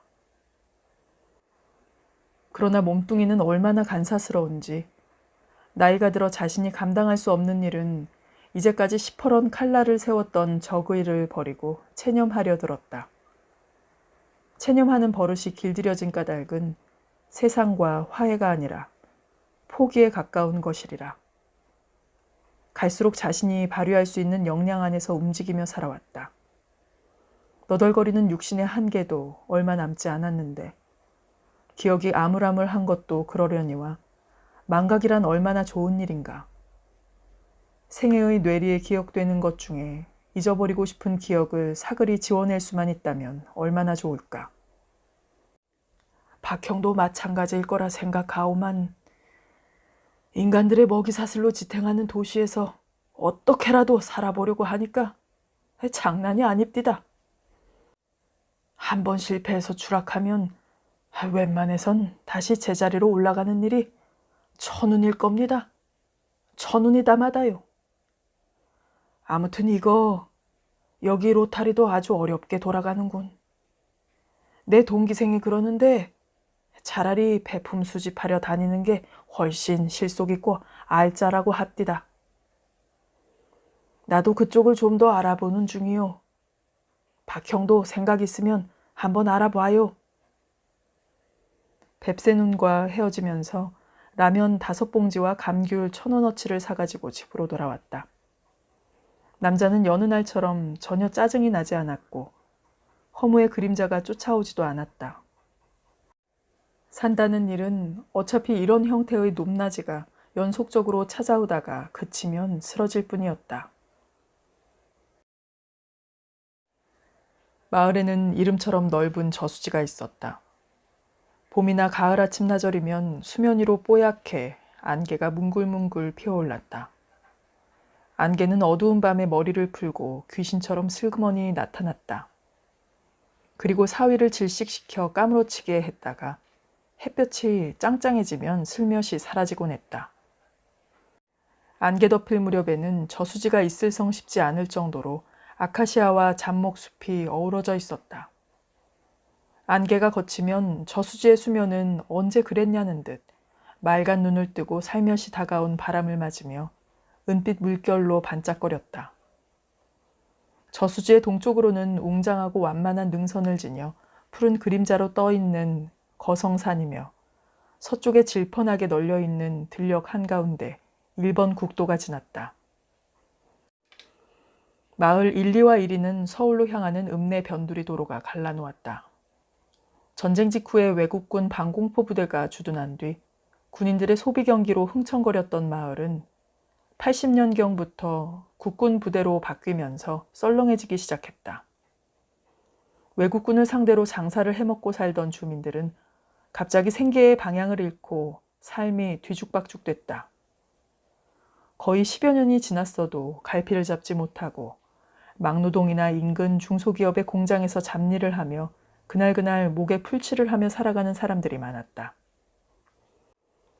그 흔적들은 쉽사리 지워지지 않아서 예전에 외국군들이 다니던 단골 술집 간판은 땅에 떨어져 텃밭에 울타리가 되었고 헐거워진 집들의 시멘트벽 곳곳은 아직 지워지지 않는 알파벳 글자들이 또릿한 낙서로 묻어 있었다. 외국군들이 아스팔트로 포장해 주었던 마을길을 나서면 오히려 읍내로 나가는 간선도로는 흙먼지가 풀풀 날리는 신장로였다. 아침 저녁으로 읍내나 서울 방향으로 직장을 찾아 나가는 젊은이나 학생들은 농업 전문 대학을 미처 못 가는 그 흙먼지길 끄트머리에 버스 정류장 편말 앞에 서 있다가 회오리 바람처럼 몰려오는 흙먼지를 뒤집어쓰기 일쑤였다. 남자는 30살로 까무잡잡하고 작달막한 체구가 다부졌다. 읍내 외곽에 있는 탄약창 부대의 정비공장에 다니는 7급 기능직 군무원이었다. 아버지 때부터 이곳으로 흘러들어와 살았던 터였다. 아버지가 남긴 유산이라곤 불량주택과 그의 지방대학교 졸업장이 전부였다. 그러나 남자는 한 번도 아버지에 대해서 원망을 하거나 불평 같은 것을 입도 뻥끗한 적이 없었다. 어려서부터 고생으로 인생을 도배질한 일을 어쩌면 당연한 것처럼 받아들였던 것이다. 남자는 농촌 아닌 농촌, 아니 빈촌이라고 해야 할 마을이 없어지지 않고 아직 남아있을 무렵에 여자를 만났던 것이다. 탄약창 철조망 울타리에 붙은 팔 검문소에서 가까운 저수지 둑길 끝으로 가다 보면 담장도 없는 남자의 집이 있었다. 아장아장 걷는 딸아이도 있었다. 외할머니와 노는 아이를 보면 볼수록 남자의 마음은 늘 아렸다. 남자는 부대에서 퇴근하면 곧바로 집으로 돌아왔다. 천진난만한 아이의 순수한 눈빛을 보면 고된 하루의 모든 일이 고마워서 스스로 하늘에게 감사했다. 남자는 아이를 번쩍 안고 저수지의 가장자리까지 걸어나가 수면을 내려다보았다. 잔잔한 수면은 붉게 물든 석양의 빗살로 타올라 퍼덕였으며 반사된 황금빛은 아버지와 딸의 얼굴에 동시에 감싸 안았다. 휘파람을 불면 남자를 금세 알아보고 생글거리는 아이는 발을 뻗치며 손을 흔들었다. 휘파람 소리는 새 지저귀는 소리와 흡사해서 아이의 귀를 울려 핏줄을 잡아당기는 신호였다. 아이와 놀면 아이가 되었다. 아이가 될수록 행복해졌다. 아이와 놀다가 살포시 잠이 들면 남자는 저수지 부근에서 그가 뛰어놀았던 유년이 떠올랐다. 아이는 활발한 몸놀림으로 나대고 건강하게 자랐다. 피가 당기는 이치는 뭘까? 어쩌면 저리도 티 없이 맑은 자연 그대로인가? 그런데 사람들은 시간이 갈수록 얼룩지고 오염되어 추해진단 말이지. 전생에 어떤 사이에서 아비와 딸로 또다시 만나게 되었을까? 친정 엄마로부터 아이가 크기 전에 빨리 돈을 모아야 한다며 여자는 장사할 것을 권유받았다. 음식 잘 만드는 친정엄마의 솜씨 있는 도움이 있어 겁도 없이 해물탕 전문 식당을 차린 게 그 무렵이었다. 바닷게와 미더덕과 조개따위, 콩나물과 미나리를 양념에 섞어 얼큰한 국물 맛을 내어 술꾼들의 입맛을 사로잡았으니 술 손님들이 자연히 북적거렸다. 그러니까 주로 해물탕을 찾는 손님이 많았지만 쾌활한 여주인을 찾아서 한정식 위주의 고급 손님들도 덜어 찾아왔다고 해야 할 것이다. 제법 넓은 식당의 규모와 맛깔스런 음식은 젊은 여주인의 상냥함과 더불어 입에서 입을 빌려 손님들이 바글바글하게 들끓었다. 하긴 조그마한 읍내의 형편으로 보아 입성으로 소문이 날 만한 식당도 별로 없었던 터였다. 거기다가 키가 늘씬하고 하얀 살갗으로 각선미를 자랑하는 여자가 빨간 투피스를 입고 인근 도시에 나섰다 치라면 아가씨로 착각한 사람이 한둘이 아닐 정도였다. 뽀얀 얼굴에 짙은 눈썹 아래 맑고 속눈썹이 긴 눈을 보고 반한 손님도 여럿이었다. 더구나 그녀의 성격은 서글서글하고 시원한 편이었다. 그러나 왠지 어두운 그림자가 드리워진 느낌을 지울 수가 없었다. 서울에 가족이 있는 부대의 창장이 숙소에 혼자 기거하면서 아침 저녁을 식당으로 와서 밥을 먹는 일이 잦아진 것도 그 무렵이었다. 한 번은 일하는 아줌마 대신 방 안으로 밥상을 들고 갔는데 우악스런 손으로 여자의 허리를 잡는 것이었다. 여자는 도발적인 눈빛을 얼핏 느꼈으나 엉큼한 창장의 자존심을 상하게 해 남편에게 악영향을 미치게 되는 게 두려워 얼른 방을 나와 버렸던 일이 있었다. 원래 부대 주변에서 1.5km 떨어진 데까지를 군사시설 보호구역으로 정하여 집의 증개축이나 하다못해 가축을 키우는 축사까지 짓는 것을 금하고 있었다. 무식의 소치였는지 몰라도 남자는 다 쓰러져가는 아버지의 집을 헐고 그 자리에서 새 집을 지었다. 손바닥만한 불량주택을 헐고 붉은 벽돌로 지은 작은 집이었다. 몇 년 동안 쥐꼬리만한 봉급에서 떼어낸 돈으로 농협에 부은 적금과 신용대출을 보탰던 전부였다. 그런데 시멘트 냄새와 도배지가 마르기도 전에 누군가가 찾아왔다. 입을 벙싯거리며 맞이한 손님은 축하객이 아니라 불청객이었다. 군청의 건축계 직원이 종이 한 장을 달랑 들고 와서는 철거하라는 소식을 전했다. 몸뚱이나 진배 없는 집을 헐라니 청천벽력도 이만저만이 아니었다. 벽돌 한 장, 문틀 하나가 자신의 뼈와 살덩이가 어우러져 만든 집을 헐어버리라는 것은 어떤 이유에서건 도저히 승복할 수 없는 일이었다. 차라리 혀를 깨물고 그냥 죽으라고 말을 했다면 억울하거나 분하진 않았을 것이었다. 마른 하늘에 날벼락이 따로 없었다. 아내는 남자에게 버티는 데까지 가보자고 했지만 속으로는 끙끙 앓고 있었다. 하루는 반장이 주의 깊은 이상한 낯빛을 하더니 행정과에서 호출 명령이 떨어졌다는 것이다. 자전거를 타고 부랴부랴 행정과를 찾았다. 평소 같았으면 남자 같은 기능직 군무원이 감히 창장인 육군대령을 대면하는 일 따윈 어려웠다. 부대에서는 하늘같이 떠받드는 지휘관이었기 때문이다. 직할 독립부대인지라 지휘관이 모든 부하장병들의 인사라든가 신상 필벌에 관한 한 모든 권한을 행사했다. 남자는 은근히 속으로 무척 긴장하면서도 나쁜 일이야 있으랴 싶었다. 우선 행정과에 들려 무슨 일인가 알아보려고 했더니 과장은 미리 CP로 올라갔다는 것이다. 남자는 둥글둥글 깎인 가시향나무가 종대로 줄지어선 시멘트 계단을 올라갔다. 행정과장 나소령이 뱁새 눈을 치뜨며 기다리고 있었다. 아, 박이상 씨 왔어요. 나 잠깐 봅시다. 키가 훤칠한 소령은 남자에게 손짓을 하며 당번병이 앉아있는 구석진 곳으로 불렀다. 박이상 씨, 장장님께서 말씀하시면 대꾸하지 말고 고분고분 잘 들어야 합니다. 장장님 성질 알지요? 지난번에 잘린 이 씨처럼 괜히 승진 고가표에 점수 잃지 않도록 잘 하세요. 그런데 제가 뭘 잘못했는지 잘 모르니까. 모르다니요? 뭘 모릅니까?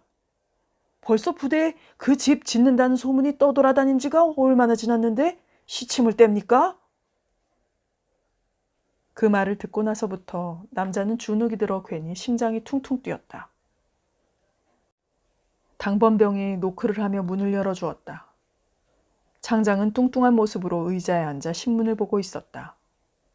그리고 남자를 빈정거리는 눈빛으로 흘끗 쳐다보며 앉으라는 말도 없이 공무원 신분으로 법을 어겼으니 보직을 변경시키겠다고 으름장부터 놓았다. 빠른 시일 내에 해결하지 않으면 탄약 재고분과 인력에 관한 통계 행정일을 맡은 보직을 그만두게 하고 정비공장으로 보내버릴 수도 있다는 말도 서슴없이 내뱉었다. 정비공장으로 보내준다고 해서 못할 것도 없었다. 아니, 어쩌면 되려 정비공장이 더 마음 편할 듯 싶었다. 창장실을 나오면서 남자는 뒤틀린 심사로 울화가 슬슬 치밀었다. 창장이 직장의 상급자라고 해도 그렇지. 아무도 집을 지을 적에 벽돌 한 장을 보태준 일도 없었다. 더더욱 집들이 할 때 부하들 편에 휴지 한 통 보내준 적이 없다. 아무리 10번을 이해한다고 해도 이건 말도 아니었다. 집 문제는 분명히 사생활에 해당하는 일이었다. 하도 성질이 복받쳐서 홧김에 폭탄 더미랑 함께 저 세상으로 날아가 버릴까도 했죠. 그러면 쓰나 고용원으로 함께 다니던 이가 참아야 한다며 만류하지 않았더라면 자기 자신의 집에다 불이라도 싸질러버리고 싶은 걸 간신히 참았다. 남자는 바람 빠진 풍선 마냥 풀이 죽어 있었다. 살림을 뒷바라지에 오던 친정엄마가 길을 건너다가 트럭에 치였다. 태풍의 끝자락을 잡고 또 하나의 태풍이 오면서 빗줄기는 게릴라처럼 들고 났다. 병원에서 몇 달 밤을 지새운 여자는 긴 머리가 헝클어지고 부스스한 얼굴이었다. 아이는 가끔 앙앙 울었지만 남자는 아카시 숲이 바람에 일렁이는 집 마루에서 함께 흔들리며 잠을 재웠다. 아이는 배고프면 울고 잠이 오면 새근새근 잠이 들었다. 머리를 다친 엄마는 의식을 되찾은 듯 했으나 가끔 헛소리를 했다. 간호사에게 나 집 좀 데려다 주라 했다던가. 몇 달을 병원에서 오락가락 하더니 저 세상으로 떠나버렸다. 살아있다는 것은 얼마나 불확실한가. 그러므로 불확실한 삶은 머리 위에 죽음을 놔두는 것과 다름없다. 죽음이 있으므로 온전하게 존재의 의미가 살아있는 걸까? 웅숭 깊은 친정엄마는 치욕스러운 인간의 삶을 더 연장하지 않는 일이 자연의 이치라고 알았을지도 몰랐다. 동물적 육신의 한계에 이르러 인간의 의지는 얼마나 괴로운가. 그래도 그녀의 죽음은 비루하지 않은 편이었다. 엄마는 죽기 전까지 비교적 평온한 모습이었다. 여자는 임종을 보지 못하고 서럽게 울다가 눈물샘이 마르고 메말라서 곤고한 마음조차 엄마의 시신과 함께 불에 태워버렸다. 저거 좀 봐요. 어디? 한 줌의 재가 되어버린 엄마의 유골을 절에 모시고 사방이 뿌연 안개로 덮어있던 날, 여자는 남자에게 말했다. 여자가 손가락 끝이 가리키는 곳은 산신강 너머 소장가 굴뚝 옆이었다. 소나무 가지에 잿빛으로 움직이는 정체 모를 물체가 보였다. 산비둘기 한 마리가 앉아 있었던 것이다. 49제 마지막 날이었다. 엄마의 죽음을 내세의 인연으로 생각했을 여자는 서럽게 울었다. 남자는 아이를 업은 채 그 날짐승을 말없이 올려다보았다. 휑하게 비어버린 엄마의 자리는 컸다. 여자는 식당 운영을 하는 둥 마는 둥 흐지부지 하다가 남의 손에 넘길 수밖에 없었다. 그 무렵에 남자는 식솔들의 숨소리를 이어가는 방법을 소홀히 했다. 생활이란 가장의 중요한 의무였지만 군무원을 그만두고 실직한 상태로 집에서 놀았다. 속절없이 시간을 기다리기엔 세상살이가 너무나 각박했고 집안일은 급박하게 돌아갔다. 부부는 살았던 집과 식당을 모두 정리해 아이와 함께 그곳을 뜨기로 했다. 거성산 아래 널따란 들녘은 벼베기가 끝나 채워지지 못한 채 횡댕그렁하게 비어 있었다. 쓸쓸한 저수지와 저편 마을 뒷산 사이를 안개는 느릿느릿 돌아다니며 멀리 빠져나가지 못했다. 가을이면 저수지 수면 밑에 숨어있던 안개가 머리를 풀어헤친 여인의 한처럼 그 주변을 휘휘 하얗게 감돌았다. 마을과 집에는 남자가 태어나서 지금까지 살아왔던 모든 삶이 묻어 있었다. 아버지의 삶까지 고스란히 남아 있었다. 먼 마을 사람들의 모습은 보이지 않았으나 식구들이 도란도란 앉아 저녁밥을 먹었던 추억이 새록새록 떠올랐다가 사라졌다. 뭐라고 딱히 형언하여 집어낼 순 없었으나 무수한 기억들이 얽히설키 머릿속에 떠돌았다. 그러나 소소한 기억들은 참담한 기운 속으로 거친 황야의 흙먼지처럼 뿌옇게 흐려지다가 멀리 날아갈 뿐이었다. 남자는 눈물이 핑 돌았다. 한동안은 부부 모두 힘들었다. 고비 사막에서 날아온 누런 흙먼지가 하늘을 뒤덮었고 벚꽃잎 떨어져 햇빛이 길어질 무렵이었다. 그들이 전 재산을 정리해 서울 변두리에 마련한 건 방 2칸짜리 연립주택 전세와 치킨 가게였다. 아파트로 들어가는 입구엔 보증금과 권리금이 높아 주택가와 아파트 사이에 있는 어정쩡한 곳에다 가게를 얻었다. 그렇지만 여자는 상냥한 성품과 예전에 식당을 해보았던 경험으로 열심히 일을 했다.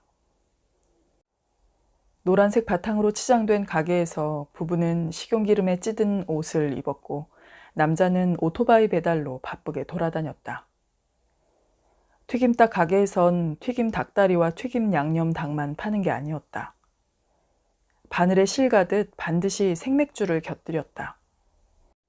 배달하는 대상은 가정집이었지만 호프를 마시러 오는 손님들은 대부분 남정네들이었다. 반반하게 생긴 여성을 볼수록 사내들의 눈빛은 거의 개슴츠레해지거나 엉큼한 욕망을 담고 불타는 눈빛이 되어버린다.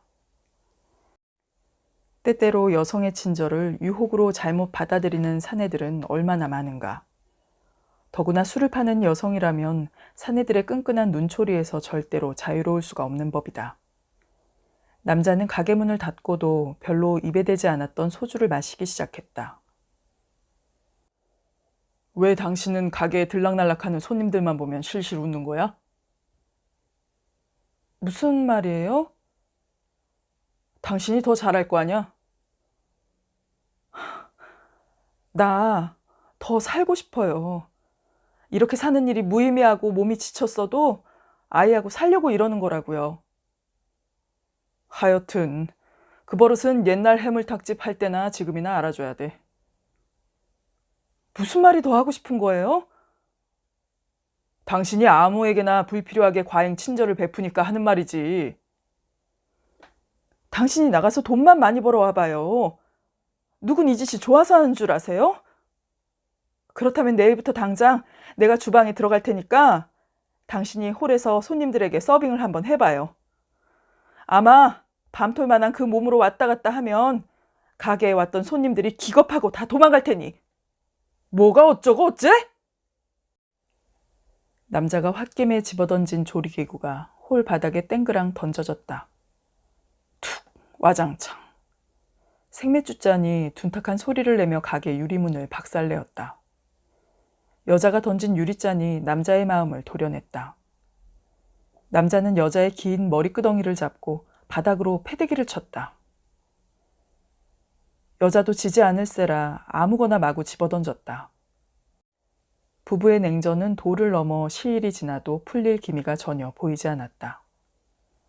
설상가상으로 조류독감에 걸린 닭과 오리들이 땅속에 묻어지는 일들이 벌어졌다.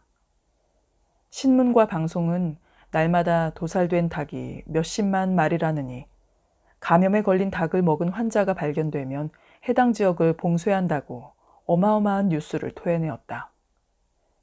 아파트에서 주문해 배달되는 일은 아예 뚝 끊겼다. 차라리 가게 문을 닫는 게 편할성 싶었다. 처음엔 사람 착하다고 믿었지. 인생을 그렇게 살아서 뭐해요? 융통성이라고는 눈꼽만큼도 없는 사람하고 살기에는 나도 이제 지쳤어요. 세상이 어려우면 누구나 다 그렇게 힘들게 살아. 그렇다고 가만히 있으면 누가 밥 먹여준대요? 그렇게 잘난 척하지 마. 이제 보니 아주 나하고 싸우려고 작정을 했군 그래? 우리 엄마도 우리 아버지하고 싸우고 살았어. 세상 부부들이 다 싸우면서 사는 게 정상 아닌가? 세상을 조금 더 멀리 보라고. 무능하면 성질이나 부드러워야지. 자존심도 아닌 치기를 드러내는 남편의 꼴을 점점 보기가 싫었다. 애당초 파국은 삶 속에 숨어있기 마련이었다. 날이 가면 갈수록 쌓이는 권태와 신선한 삶은 양념처럼 어슷하게 그들 부부를 타인으로 몰아넣었다. 그들은 서로의 의중을 짚어보며 불투명한 장래를 느꼈다. 이혼이 새로운 인생으로 행복하게 출발시켜주는 일 따위는 없었다. 시간이 지나면 이루 다 말할 수 없는 절망과 온 몸을 혼란에 빠뜨리는 분노, 늘 머릿속을 어지럽게 만드는 슬픔조차 기억에서 멀어져 가는 것이다. 그런데 어디서부터 사내와 어슷하게 빗나가게 됐을까?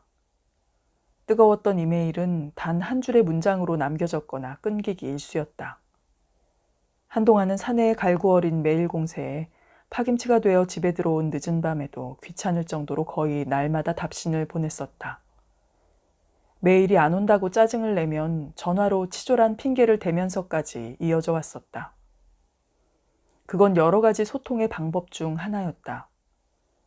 사이버상의 감정과 육신의 감정과 실상과 허상마저 교감되고 엉켜붙어 정염의 불꽃이 되었던 것이다. 육신의 탐닉은 그래서 더 짙은 샤넬 향처럼 여자를 마비시켰다. 자기야, 지금 내가 말하는 거 부담 갖지 말고 그냥 듣기만 해. 집주인이 보증금을 올려달라는데 카드 때문에 한 3천 모자라거든. 몇 달 후에 갯돈 타면 갚을게요. 거래도 아니고 보시도 아닌 애매모호한 현실 역시 정염의 불길에 녹아버렸다. 여자는 사내가 원했으므로 아파트에 서너 차례 따라왔었다. 어쩌면 사내와 사내의 아내가 누워 지냈을지도 모르는 침대에서 여자는 질퍽한 흔적을 남겼던 것이다. 땀 범벅이 되도록 정사를 치르고 나서 사내에게 괜히 쓸데없는 말을 한 것 같다. 내게 너무 집착해서 억압하려고 하지 마세요. 집착이 심하면 병이 될 수 있죠. 함께 살던 딸애가 제 아빠한테 가려고 해요.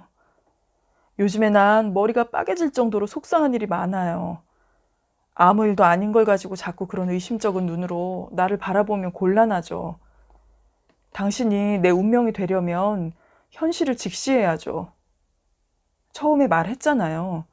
이런 장사를 하니까 나를 이해하고 간섭해서는 안 된다고. 사내는 여자의 공명 없는 말을 비스킷처럼 씹어 삼키는 듯 무관심한 시선을 벽으로 돌렸다. 옛 사랑 대신 운명적으로 만났다는 일도 여자에게 푹 빠진 것도 어쩔 수 없었을 것이다. 좋아하면 좋아하는 만큼 긴장이 풀리고 권태는 갈등을 불렀다. 그렇지만 사람이란 얼마나 간사한 동물인지 육신에 불이 붙으면 갈등은 수면 밑으로 착 가라앉고 말았다. 언젠가 사내가 걸걸한 목소리를 지르는 이사장을 동료라고 카페에 데리고 온 적이 있었다. 이렇게 술값 싸고 좋은 집이 있는 줄 몰랐네. 이봐, 혼자만 이런 데 다니고 그래선 안 되지.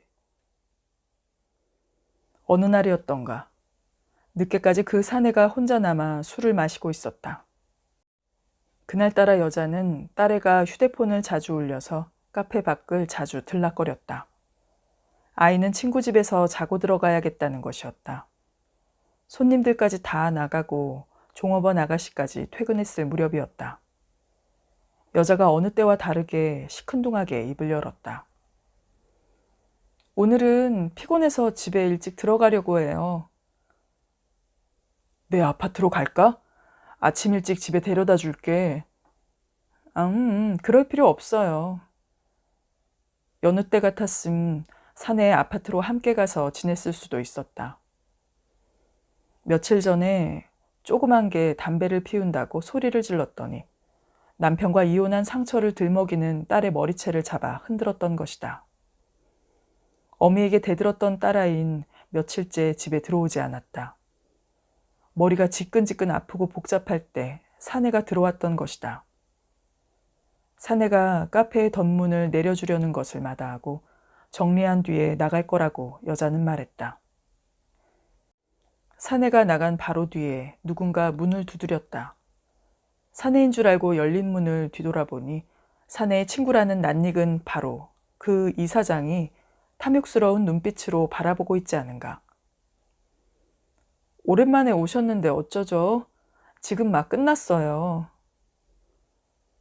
에이, 뭘 그래? 입가심으로 딱 한 잔만 하고 후딱 갈 텐데. 느물거리는 손님을 떨쳐버리기가 쉬운 일이 아니었다. 여자는 하는 수 없이 테이블을 사이에 두고 걸걸한 목소리에게 술을 내왔다. 개슴츠레한 사내의 엉큼한 눈빛이 발 뒤꿈치에 붙어버린 껌처럼 끈끈하게 달라붙었다. 사내들이 자기 자신의 부인이 아닌 다른 여자에게 무엇을 원하는지 알고 있었다. 술집에 오는 사내뿐만 아니라 대개의 사내들은 삶에 젖어 세상의 부속품이 되어버린 자신을 슬프게 생각한다. 그래서 자기 자신을 퉁기어 일어나 원시동물로 돌아가 수컷의 야성을 드러내고 싶은 것이다. 허물어질지라도 모래성 같은 야망과 무질서하게 흐르는 권태와 도저히 장악하지 못할 현실의 벽을 남성으로 흔들어 보려는 것이다. 그때 또 문이 열렸다. 금방 헤어졌던 사내가 노려보았다. 술잔을 앞에 놓고 있던 걸걸한 목소리는 매우 당황한 얼굴이었다. 강지상 씨? 나 말이야. 지금 막 왔어. 문을 닫으려고 했는데 걸걸한 목소리가 당황한 얼굴빛을 금세 바꾸며 너스레를 떨었고 여자는 일어서서 어쩔 줄을 모르다가 침착한 표정을 지었다. 돈 때문일까? 여자의 우연이었다. 아니, 우연은 아니라도 별 수 없었다. 사내 말고도 비슷한 일은 다른 사람과도 있을 수 있었다. 짝짓기에 있어서 암컷은 선택의 권한이 있다. 그건 어느 누구의 잘못도 아닐 수 있다. 며칠 지나서 여자는 사내에게 휴대폰 메시지를 넣었다. 그러나 답신이 없어 아파트로 찾아갔다. 에어컨 바람이 아파트 거실을 가득 채워서 서늘했다. 사내는 눈으로 탐욕스럽게 웃으며 입으로는 애써 시무룩한 표정을 짓고 있었다. 아무리 생각을 접어도 당신은 문제가 있는 것 같아. 저번에 일은 우연이라고 말했잖아요. 영업상 손님들하고 밤늦게 만날 수는 있는데 나한테까지 거짓말할 필요는 없을 텐데. 그건 내게 모멸감을 주는 거야. 빙빙 돌려서 말하지 말아요. 여태껏 당신은 내게 사랑한다는 말을 한 적이 없는 걸로 기억해. 그랬어요? 난 집착 같은 게 싫을 뿐이에요. 말의 비수로 심장을 깊숙이 찔렀던 남자들의 말본새는 거의 다 똑같았다. 여자의 마음까지 소유하려고 한 사내들이 자기 자신들은 던지지 않았던 걸 어떻게 변명할 것인가. 숫사자보다 못한 짓거리였다. 언젠가 은행 창구 앞에서 차례를 기다리다가 여성 잡지를 뒤적이며 우연히 보았던 내용이 기억났다. 아주 먼 옛날에 소화불량에 걸린 육식성 원생 생물들이 보존에 대한 절박한 상황에서 세포 양식을 결합시키던 그들끼리 서로 접합된 하나의 개체가 만들어졌고 동종 간에 벌인 이전투구로 주변 여건이 기묘하게 변해 암컷과 수컷의 성을 지닌 다세포 몸체들이 나타났다고 했던가. 그렇다면 하늘 아래 여성이나 남성이나 어느 한쪽의 우월적 지위를 가질 수는 없는 노릇이다. 침팬지와 고릴라 같은 사람과 가장 비슷한 동물들의 성생활에 관한 이야기도 나왔다. 오랑우탄이나 고릴라 암컷은 성생활이 난잡하지 않다고 한 건 사람의 관점이어서일 것이다. 이들은 다른 동물처럼 발정기 동안 생식기를 바깥으로 내보여 다른 수컷들의 주의를 끌려고 하지 않는다는 것이다. 수컷들은 고추선 음경을 지니며 가급적 많은 횟수의 성행위를 통해 자신의 형질과 번식을 보존하려고 한다. 수컷끼리의 싸움에서 회색털이 난 우두머리는 무리를 통솔해 암컷을 마음대로 선택한다. 하지만 고릴라는 발기된 상태에서 불과 몇 센티에 지나지 않은 작은 음경으로 정자의 양도 적게 쏟는다. 그럼에도 불구하고 난폭한 질투로 발정기의 암컷이 다른 수컷과 교미하는 것을 절대로 허용하지 않는다. 반대로 수컷 침팬지들은 서로 싸우려고 하지 않고 오히려 발정기의 암컷을 서로 공유하기 때문에 암컷의 난자에 가까이 근접해 유형 속도가 빠른 정자를 가장 많이 쏟아낼 수 있는 수컷이 자신의 씨앗을 얻어낸다. 싸움하는 투사들은 몸집이 크고 힘이 센 편이 유리하나 짝짓기에 있어선 커다란 음경이 유리한 법이다. 아프리카 적도 지역에 살고 있는 몸집이 커다란 고릴라는 수컷 한 마리와 암컷 서너 마리가 무리를 지어 살지만 발정기의 암컷이라 해도 단 한 마리의 수컷과 정을 나눈다. 고등 영장류 중 가장 사람을 닮은 암컷 침팬지는 수컷으로부터 오렌지를 받거나 둥지를 보완하는 건축 재료를 받아야만 비로소 수컷이 자기 몸 위를 올라타게 하고 교미를 허락한다. 유전자를 보존하려거나 쾌락을 탐하려는 모든 동물의 수컷은 성행위의 그 대가를 치른다. 알 수가 없었다. 일상적으로 도덕 운운하는 사람들의 경계를 무엇 때문에 지켜야 하는지를. 외로움은 언제부터 그녀에게 바이러스로 침투되었을까? 혼자 사는 여자로서 사내와의 관계는 타인들을 의식하지 않았으므로 별로 부담은 없었다. 여자는 한동안 사내의 아파트에서 밤을 지새우는 일조차 자연스러웠다. 물론 딸애가 집에 있을 테지만 전문대학을 다닐 정도이므로 챙겨야 할 일이 별로 없다고 생각했다. 바싹 마른 장작에 붙은 불이 화르르 타오르듯 그들의 짝짓기는 정염의 불꽃으로 뜨거웠다. 그러나 시간이 가면 갈수록 욕망은 집착을 불러오기 마련이었다. 부인은 언제 한국에 오는 거예요? 딸 학교가 끝나면 오겠지. 근데 그걸 당신이 왜 관심을 가져? 자기가 거길 가보지도 않고 애엄마가 언제 나올지도 모르는데 이건 너무하다. 혹시 알아요? 호주에서 딴 남자를 만나고 있을지? 질투의 불꽃을 일으키려고 한 말은 아니었다. 그건 서로 입장을 바꿔놓고 보면 똑같이 될 수 있기 때문이다. 사내에게 빌린 돈 중에서 일부 금액을 통장에 입금시킨 걸 알려주었다. 사내는 조금 당황하고 언짢은 눈빛이더니 낯빛을 바꿨다. 아니, 그거 급한 돈이야. 떼먹지 않을 테니까 걱정일랑 마세요. 곧 갯돈 탈 것도 있고. 여자는 사내에게 늘 하던 대로 아파트에서 브래지어와 팬티를 벗었다. 사내는 동물적인 본능을 세우고 뱀 혓바닥으로 날름거리며 여자를 탐색했다. 그것은 서로가 필요한 이중성이었고 중독성이었다. 사내의 커다란 몸뚱이가 움직이자 침대는 출렁거리기 시작했다.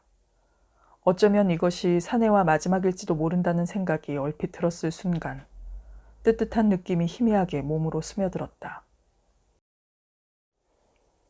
가끔은 잔잔하게 밀려오는 물결처럼 여자를 적시는 기억이 돋아났다. 오래된 그 추운 겨울에 진눈깨비가 흩날리고 질척거리는 날밤. 회사에서 조금 떨어진 여관이었다. 온돌방은 뜨뜻했고 벽 바깥으로 바람소리는 거셌다. 그분은 서두르지 않고 연민에 가득한 시선으로 다가왔다. 켜켜이 포장된 종이들을 벗겨내는 것을 응시하는 호기심처럼 여자는 긴장하고 있었다. 잠깐의 고통은 어지러운 희열로 바뀌어 간직했던 숨을 셋을 그렇게 주워버렸다. 아, 그분.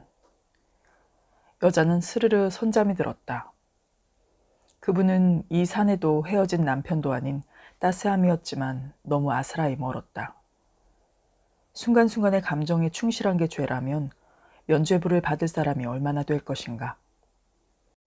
이제껏 시간을 인연의 끈으로 맺었던 대상자는 제각각 달랐어도 결국 모두 수컷들이었다. 도대체 무엇이 도덕이고 윤리며 불륜인지 그녀는 알 수 없는 의식의 굴레를 씌워 스스로를 꽁꽁 묶으려 했던 자기 자신이 마치 타인 같았다.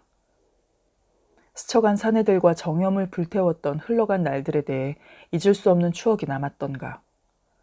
몸 어디선가 신압으로 처지고 있는 느낌인데 이게 무슨 소용이란 말인가. 여자에게 있어서 상처는 언제나 두려움을 동반했다.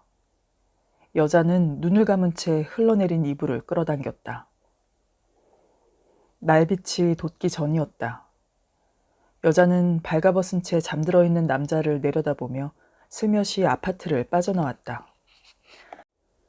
도시는 간혹 달리는 차량들의 전조등과 교차로를 지키고 있는 신호등으로 유지되었다. 그리고 가로등 불빛과 고층 빌딩들의 드문드문 남아있는 불빛들이 사물의 경계를 드러내지 못하고 어둠을 떨치려던 참이었다. 남자는 오전 내내 부지런히 빌딩들을 기웃거렸다. 빌딩 경비원들이나 청소원들에게 잔돈푼께나 건네면 건물에서 나오는 잡동산이나 신문지 같은 파지묶음을 얻어낼 수 있었다. 특히 쓰다 버린 복사용지는 신문지나 종이상자 따위보다 더 비쌌다. 빌딩 뒤편 공간에 쌓여진 파지들은 물기를 잔뜩 머금었다. 덮개를 덮지 않아서 비를 맞았던 것이다. 남자는 낑낑거리며 물비린내와 쿠린냄새가 밴 그것을 다 들고 치워서 트럭에 실었다. 한낮의 뜨거운 햇볕이 사정없이 퍼부어 이글거리고 있었다. 트럭 짐칸의 반쯤 채운 파지는 평소보다 훨씬 적은 양이었는데 남자는 그제야 옷이 등짝에부터 축축하고 기분 나쁜 감촉을 느꼈다. 그리고 뱃속에서 쪼르륵 소리가 나자 허기진 몸으로 운전대를 잡았다. 푸른 플라타너스 가로수들이 줄지어선 간선도로에서 샛길로 틀었다. 콘크리트 전신주들에는 각종 광고가 하얀 파스처럼 듬성듬성 붙어 있었다.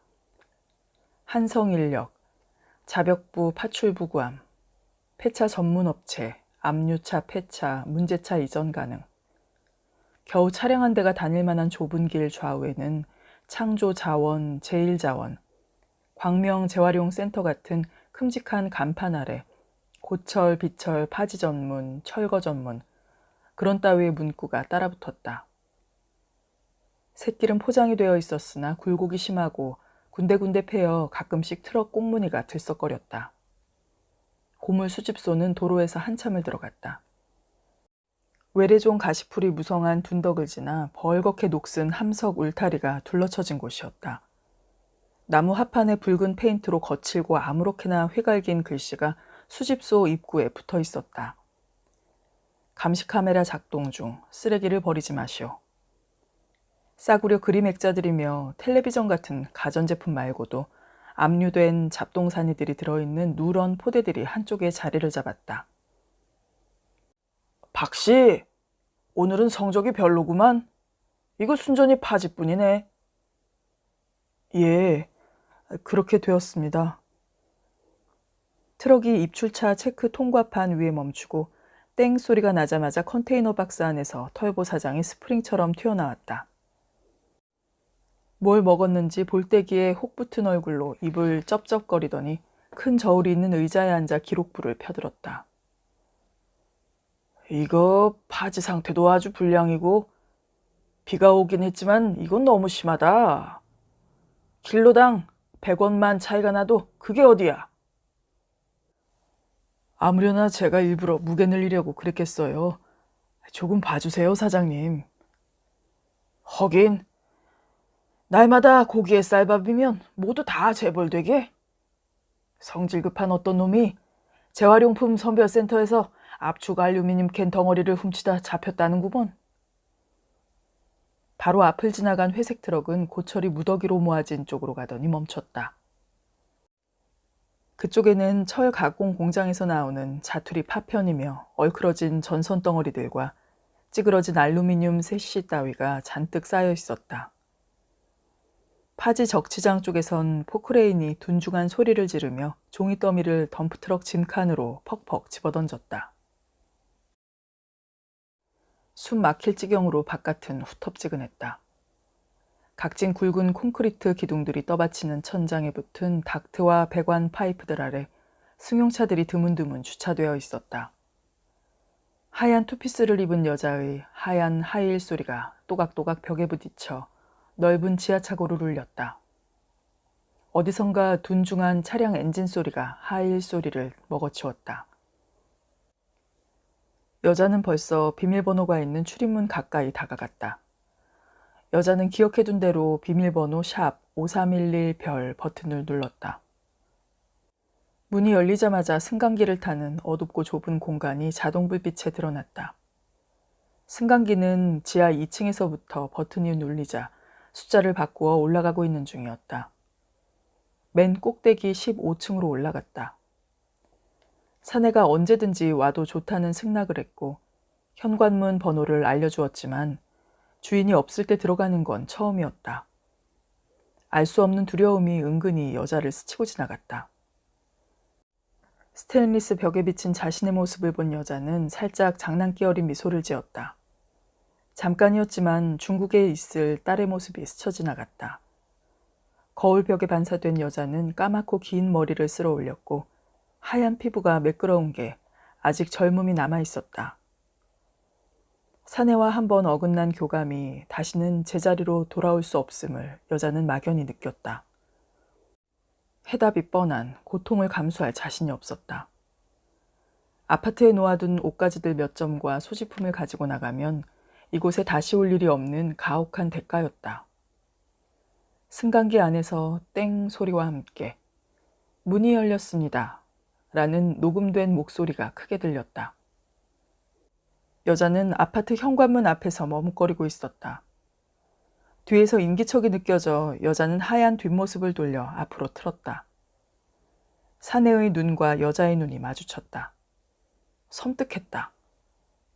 사내는 비꼬는 눈빛으로 무자르듯 단호하게 말했다. 누구 맘대로 여기로 와? 여자는 비시시 웃음을 베어 물었다. 내 물건만 챙겨서 돌아갈 거예요. 갑자기 사내는 눈을 부라리더니 전혀 다른 얼굴로 변했다. 그리고 목에서 풀어내린 붉은 넥타이를 오른손에 들고 이를 악물며 여자의 가느다란 목을 잽싸게 감았다. 여자는 순간 악마의 환영을 쫓아가듯 머릿속에 켜켜이 쌓여 이루 헤아릴 수 없는 모든 감정의 파일들이 빠져나갔다. 텅 빈 느낌이었다. 딸의 모습이 떠오르다가 사라졌다. 미워했던 남편의 얼굴도 스쳐 지나갔다. 그리고 엄마는 잔잔한 웃음을 머금고 손짓하며 아스라이 멀어졌다. 아무래도 이건 아니었다. 애면글면 살아왔던 순간들도 모두 꿈속 같아 허우적거려 봐야 이 마지막 늪을 도저히 빠져나갈 수가 없었다. 여자가 눈을 부릅뜨고 팔을 손살에 치듯 내저으며 발버둥 쳤다. 넥타이는 그녀의 목을 더욱 세게 조였다. 후두부가 사내의 억센 힘에 의해 조여진 하얀 몸은 끽소리도 없이 아래로 축 늘어져 주저앉았다. 육신이 주는 쾌락의 늪에서 자웅은 오직 한순간을 불꽃처럼 타올랐다가 사그라졌다. 쾌락 속에 도사리고 있었던 황량한 쓸쓸함에 대해 그들이 염려하고 뒤돌아보는 시간을 가질 수 없었던 것은 신선하고 권태로운 인생을 함께 느끼고 살아보지 않았음일까. 그 또한 삶이었다. 거대한 도시에 어디라도 욕망은 시뻘건 용암처럼 이글이글 들끓었다. 꿈을 꾼다고 누구나 모든 것을 가질 수는 없었다. 무모한 욕망이 커질수록 허망 또한 어두운 그림자로 따라왔기 때문이다. 며칠 전까지만 해도 새벽이면 산발한 여인네의 모습으로 공원을 휘휘 감돌던 안개는 낌새도 보이지 않았다. 이제 도시 외곽에 있는 숲을 덮었던 안개는 보이지 않았다. 단풍으로 물든 숲은 추위에 젖어 곧 마른 나뭇잎들을 뚝뚝 떨어뜨릴 것이다. 그래서 안개가 꼼짝없이 갇혀 있을까. 하늘로부터 차디찬 기운이 엄습하기 시작할 무렵 어둠이 안개 대신 날빛을 거두며 햇빛을 불러냈다. 도시의 구조물들은 햇빛의 파편에 튀어 그 모습을 서서히 드러냈다. 차량들과 고층 건물들이 연무에 떠다니는 것 같았다. 겨울로 치달리는 기운이 하나둘 감지되었다. 남자는 집을, 아니 잠자리를 옮겼다. 그가 산동네의 연립주택 지하 세 방을 떠난 건 방세를 줄이기 위함이었다. 더 시끌벅적하였지만 지하철과 버스를 타기에도 수월했다. 노후화된 빌딩을 리모델링해 만든 독서실이었다. 미로처럼 칸막을 막아놓은 조각방을 이리저리 헤치고 나아가면 방이었다. 책상과 책장이 가구 역할을 했지만 방이라 하기에는 너무나 비좁아서 작은 한 몸을 감추기가 힘들 지경이었다. 남자는 3단 요를 펴보았다. 다행히 구겨지지 않고 펴져서 선뜻한 방바닥을 덮었다. 종전에 집에 살았을 때 등이 딱딱 받치는 비닐장판에 허리를 혹사해 궁여지책으로 시장에서 샀던 것이다. 그걸 사려고 도시의 큰 시장이란 시장은 죄다 돌아다녔다. 겨우 한 군데서 비닐 포장지에 든 짙은 회색 줄무늬가 그려진 3단 스펀지요를 살 수 있었다. 반뼘만큼 두꺼운 석장의 조각을 잇대어 만든 요는 접으면 넓은 방석이 되었다. 깔아보니 침대만큼은 못했지만 쉬이 더러움을 타지 않았고 등과 엉덩이 부분을 받쳐주어 그런대로 아늑한 잠자리가 되었다. 폭신한 그것은 잠을 뒤척이지 않게 해서 좋았다. 사방에 꽉 막힌 쪽방은 형광등을 켜지 않으면 대낮에도 깜깜했다. 그저 내내 돌아가는 환풍기 소음에 옆방의 인기척조차 그리워할 지경이었다. 모든 것이 생소해서 새로운 곳에 적응하려면 시일이 필요할 것이었다. 그렇지만 언제나 생경함과 낯설음은 시간이 흐르면 무덤덤한 일상으로 자리를 잡았다. 살아가면서 수도 없이 보따리를 풀었다가 싸는 게 구렁텅이로 떨어진 인생살이다. 당분간은 이 컴컴한 쪽방을 나가기가 어려울 일이었다. 이 거대한 도시에서 아무리 둘러봐도 신열로 몸이 불덩이가 되어 목구멍이 찢어질 듯 따가운 그의 이마를 어루만져줄 사람은 없었다. 그러니 아파서는 안 되었다. 며칠 전 가까스로 딸애와 통화가 되었다. 통장에 입금된 돈의 액수가 확인될 때는 가끔 연락이 되었건만 신용 불량 거래자가 되고 나서부턴 딸과 통 연락이 두절된 상태였다. 딸애는 엄마와도 연락한 지가 꽤 오래되었다며 중국 상하이에서 다음 달에나 귀국할 거라고 했다. 바퀴벌레나 쥐처럼 어떤 악조건 속에서도 적응하여 살아남아야 하는 이유를 남자는 곱씹어 보았다. 간교하게 불특정 다수를 공경에 빠뜨리며 허물어지지 않고 살아남은 인간들은 그 이유가 무엇일까? 그런 인간들의 육질이나 자신의 육질이나 쇠고기 힘줄보다 더 질길지도 모른다는 생각이 들자 남자는 픽 웃었다. 남자는 툴툴거리는 버릇도 잊은 지 오래였다.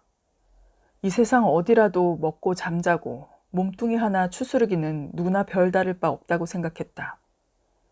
남자들은 목욕탕에 들어갔다. 벌거벗은 사내들은 세상에 나왔던 그대로 움직이고 있었다. 몇은 탈의실로 들고 나고 했다. 천장에 수증기가 서려 물방울들이 돋고 육신은 뜨거운 물이 가득 찬 수조 안에서 아늑했다. 머릿속을 어리더리 떠다니던 기억들이 잠깐 나타났다가 사라지곤 했다. 몸 안에서 활개를 치며 돌아다녔던 욕망과 현실이 꿈처럼 흩어지고 피곤이 파도처럼 몰려왔다. 남자는 거칠어진 살갗에 묻은 기름때를 박박 문질러 벗겼다. 각질과 살갗에 붙었던 기름질과 먼지가 녹아서 떨어졌다. 노트 장 뒷면에 연필로 끄적거린 낙서들을 지우개로 지운 자네처럼. 남자는 마른 수건으로 물기를 훔쳤다. 그리고는 휴게실에 평상에 걸터앉아 길게 자란 손톱과 발톱을 잘랐다. 손톱깎이에서 툭툭 떨어져 나간 육신의 파편들을 모았다. 몸에 붙어있던 것들을 매정하게 베어내고 잘랐는데 아픔보다는 개운한 게 이상했다. 팔다리가 잘리고 삭신의 일부가 도련해진다면 그럴 까닭이 없겠지. 그건 사람의 본질이니까. 남자는 목욕탕을 나서며 골목길을 걸어갔다. 찬 바람이 점포 속으로 파고들었다. 휘어진 오르막길 옆으로 단층집이 있고 마당에 앙상한 나무들이 서 있었다. 지푸른 빛깔로 현란하게 차려입었던 여름은 지났으며 이제는 누렇고 붉었던 이파리들마저 뚝뚝 다 떨어지고 말았다. 옅은 구름 뒤에서 꾸무럭거렸던 햇볕이 슬며시 나왔다. 흐릿한 빛에 그을린 까치 한 마리가 감나무 가지에 앉아 있었다. 까치는 대롱대롱 매달려 빨갛게 익은 몇 알을 갸웃갸웃 바라보았다. 쓸쓸한 날짐승은 가끔 날개를 파닥이며 옹송거렸다.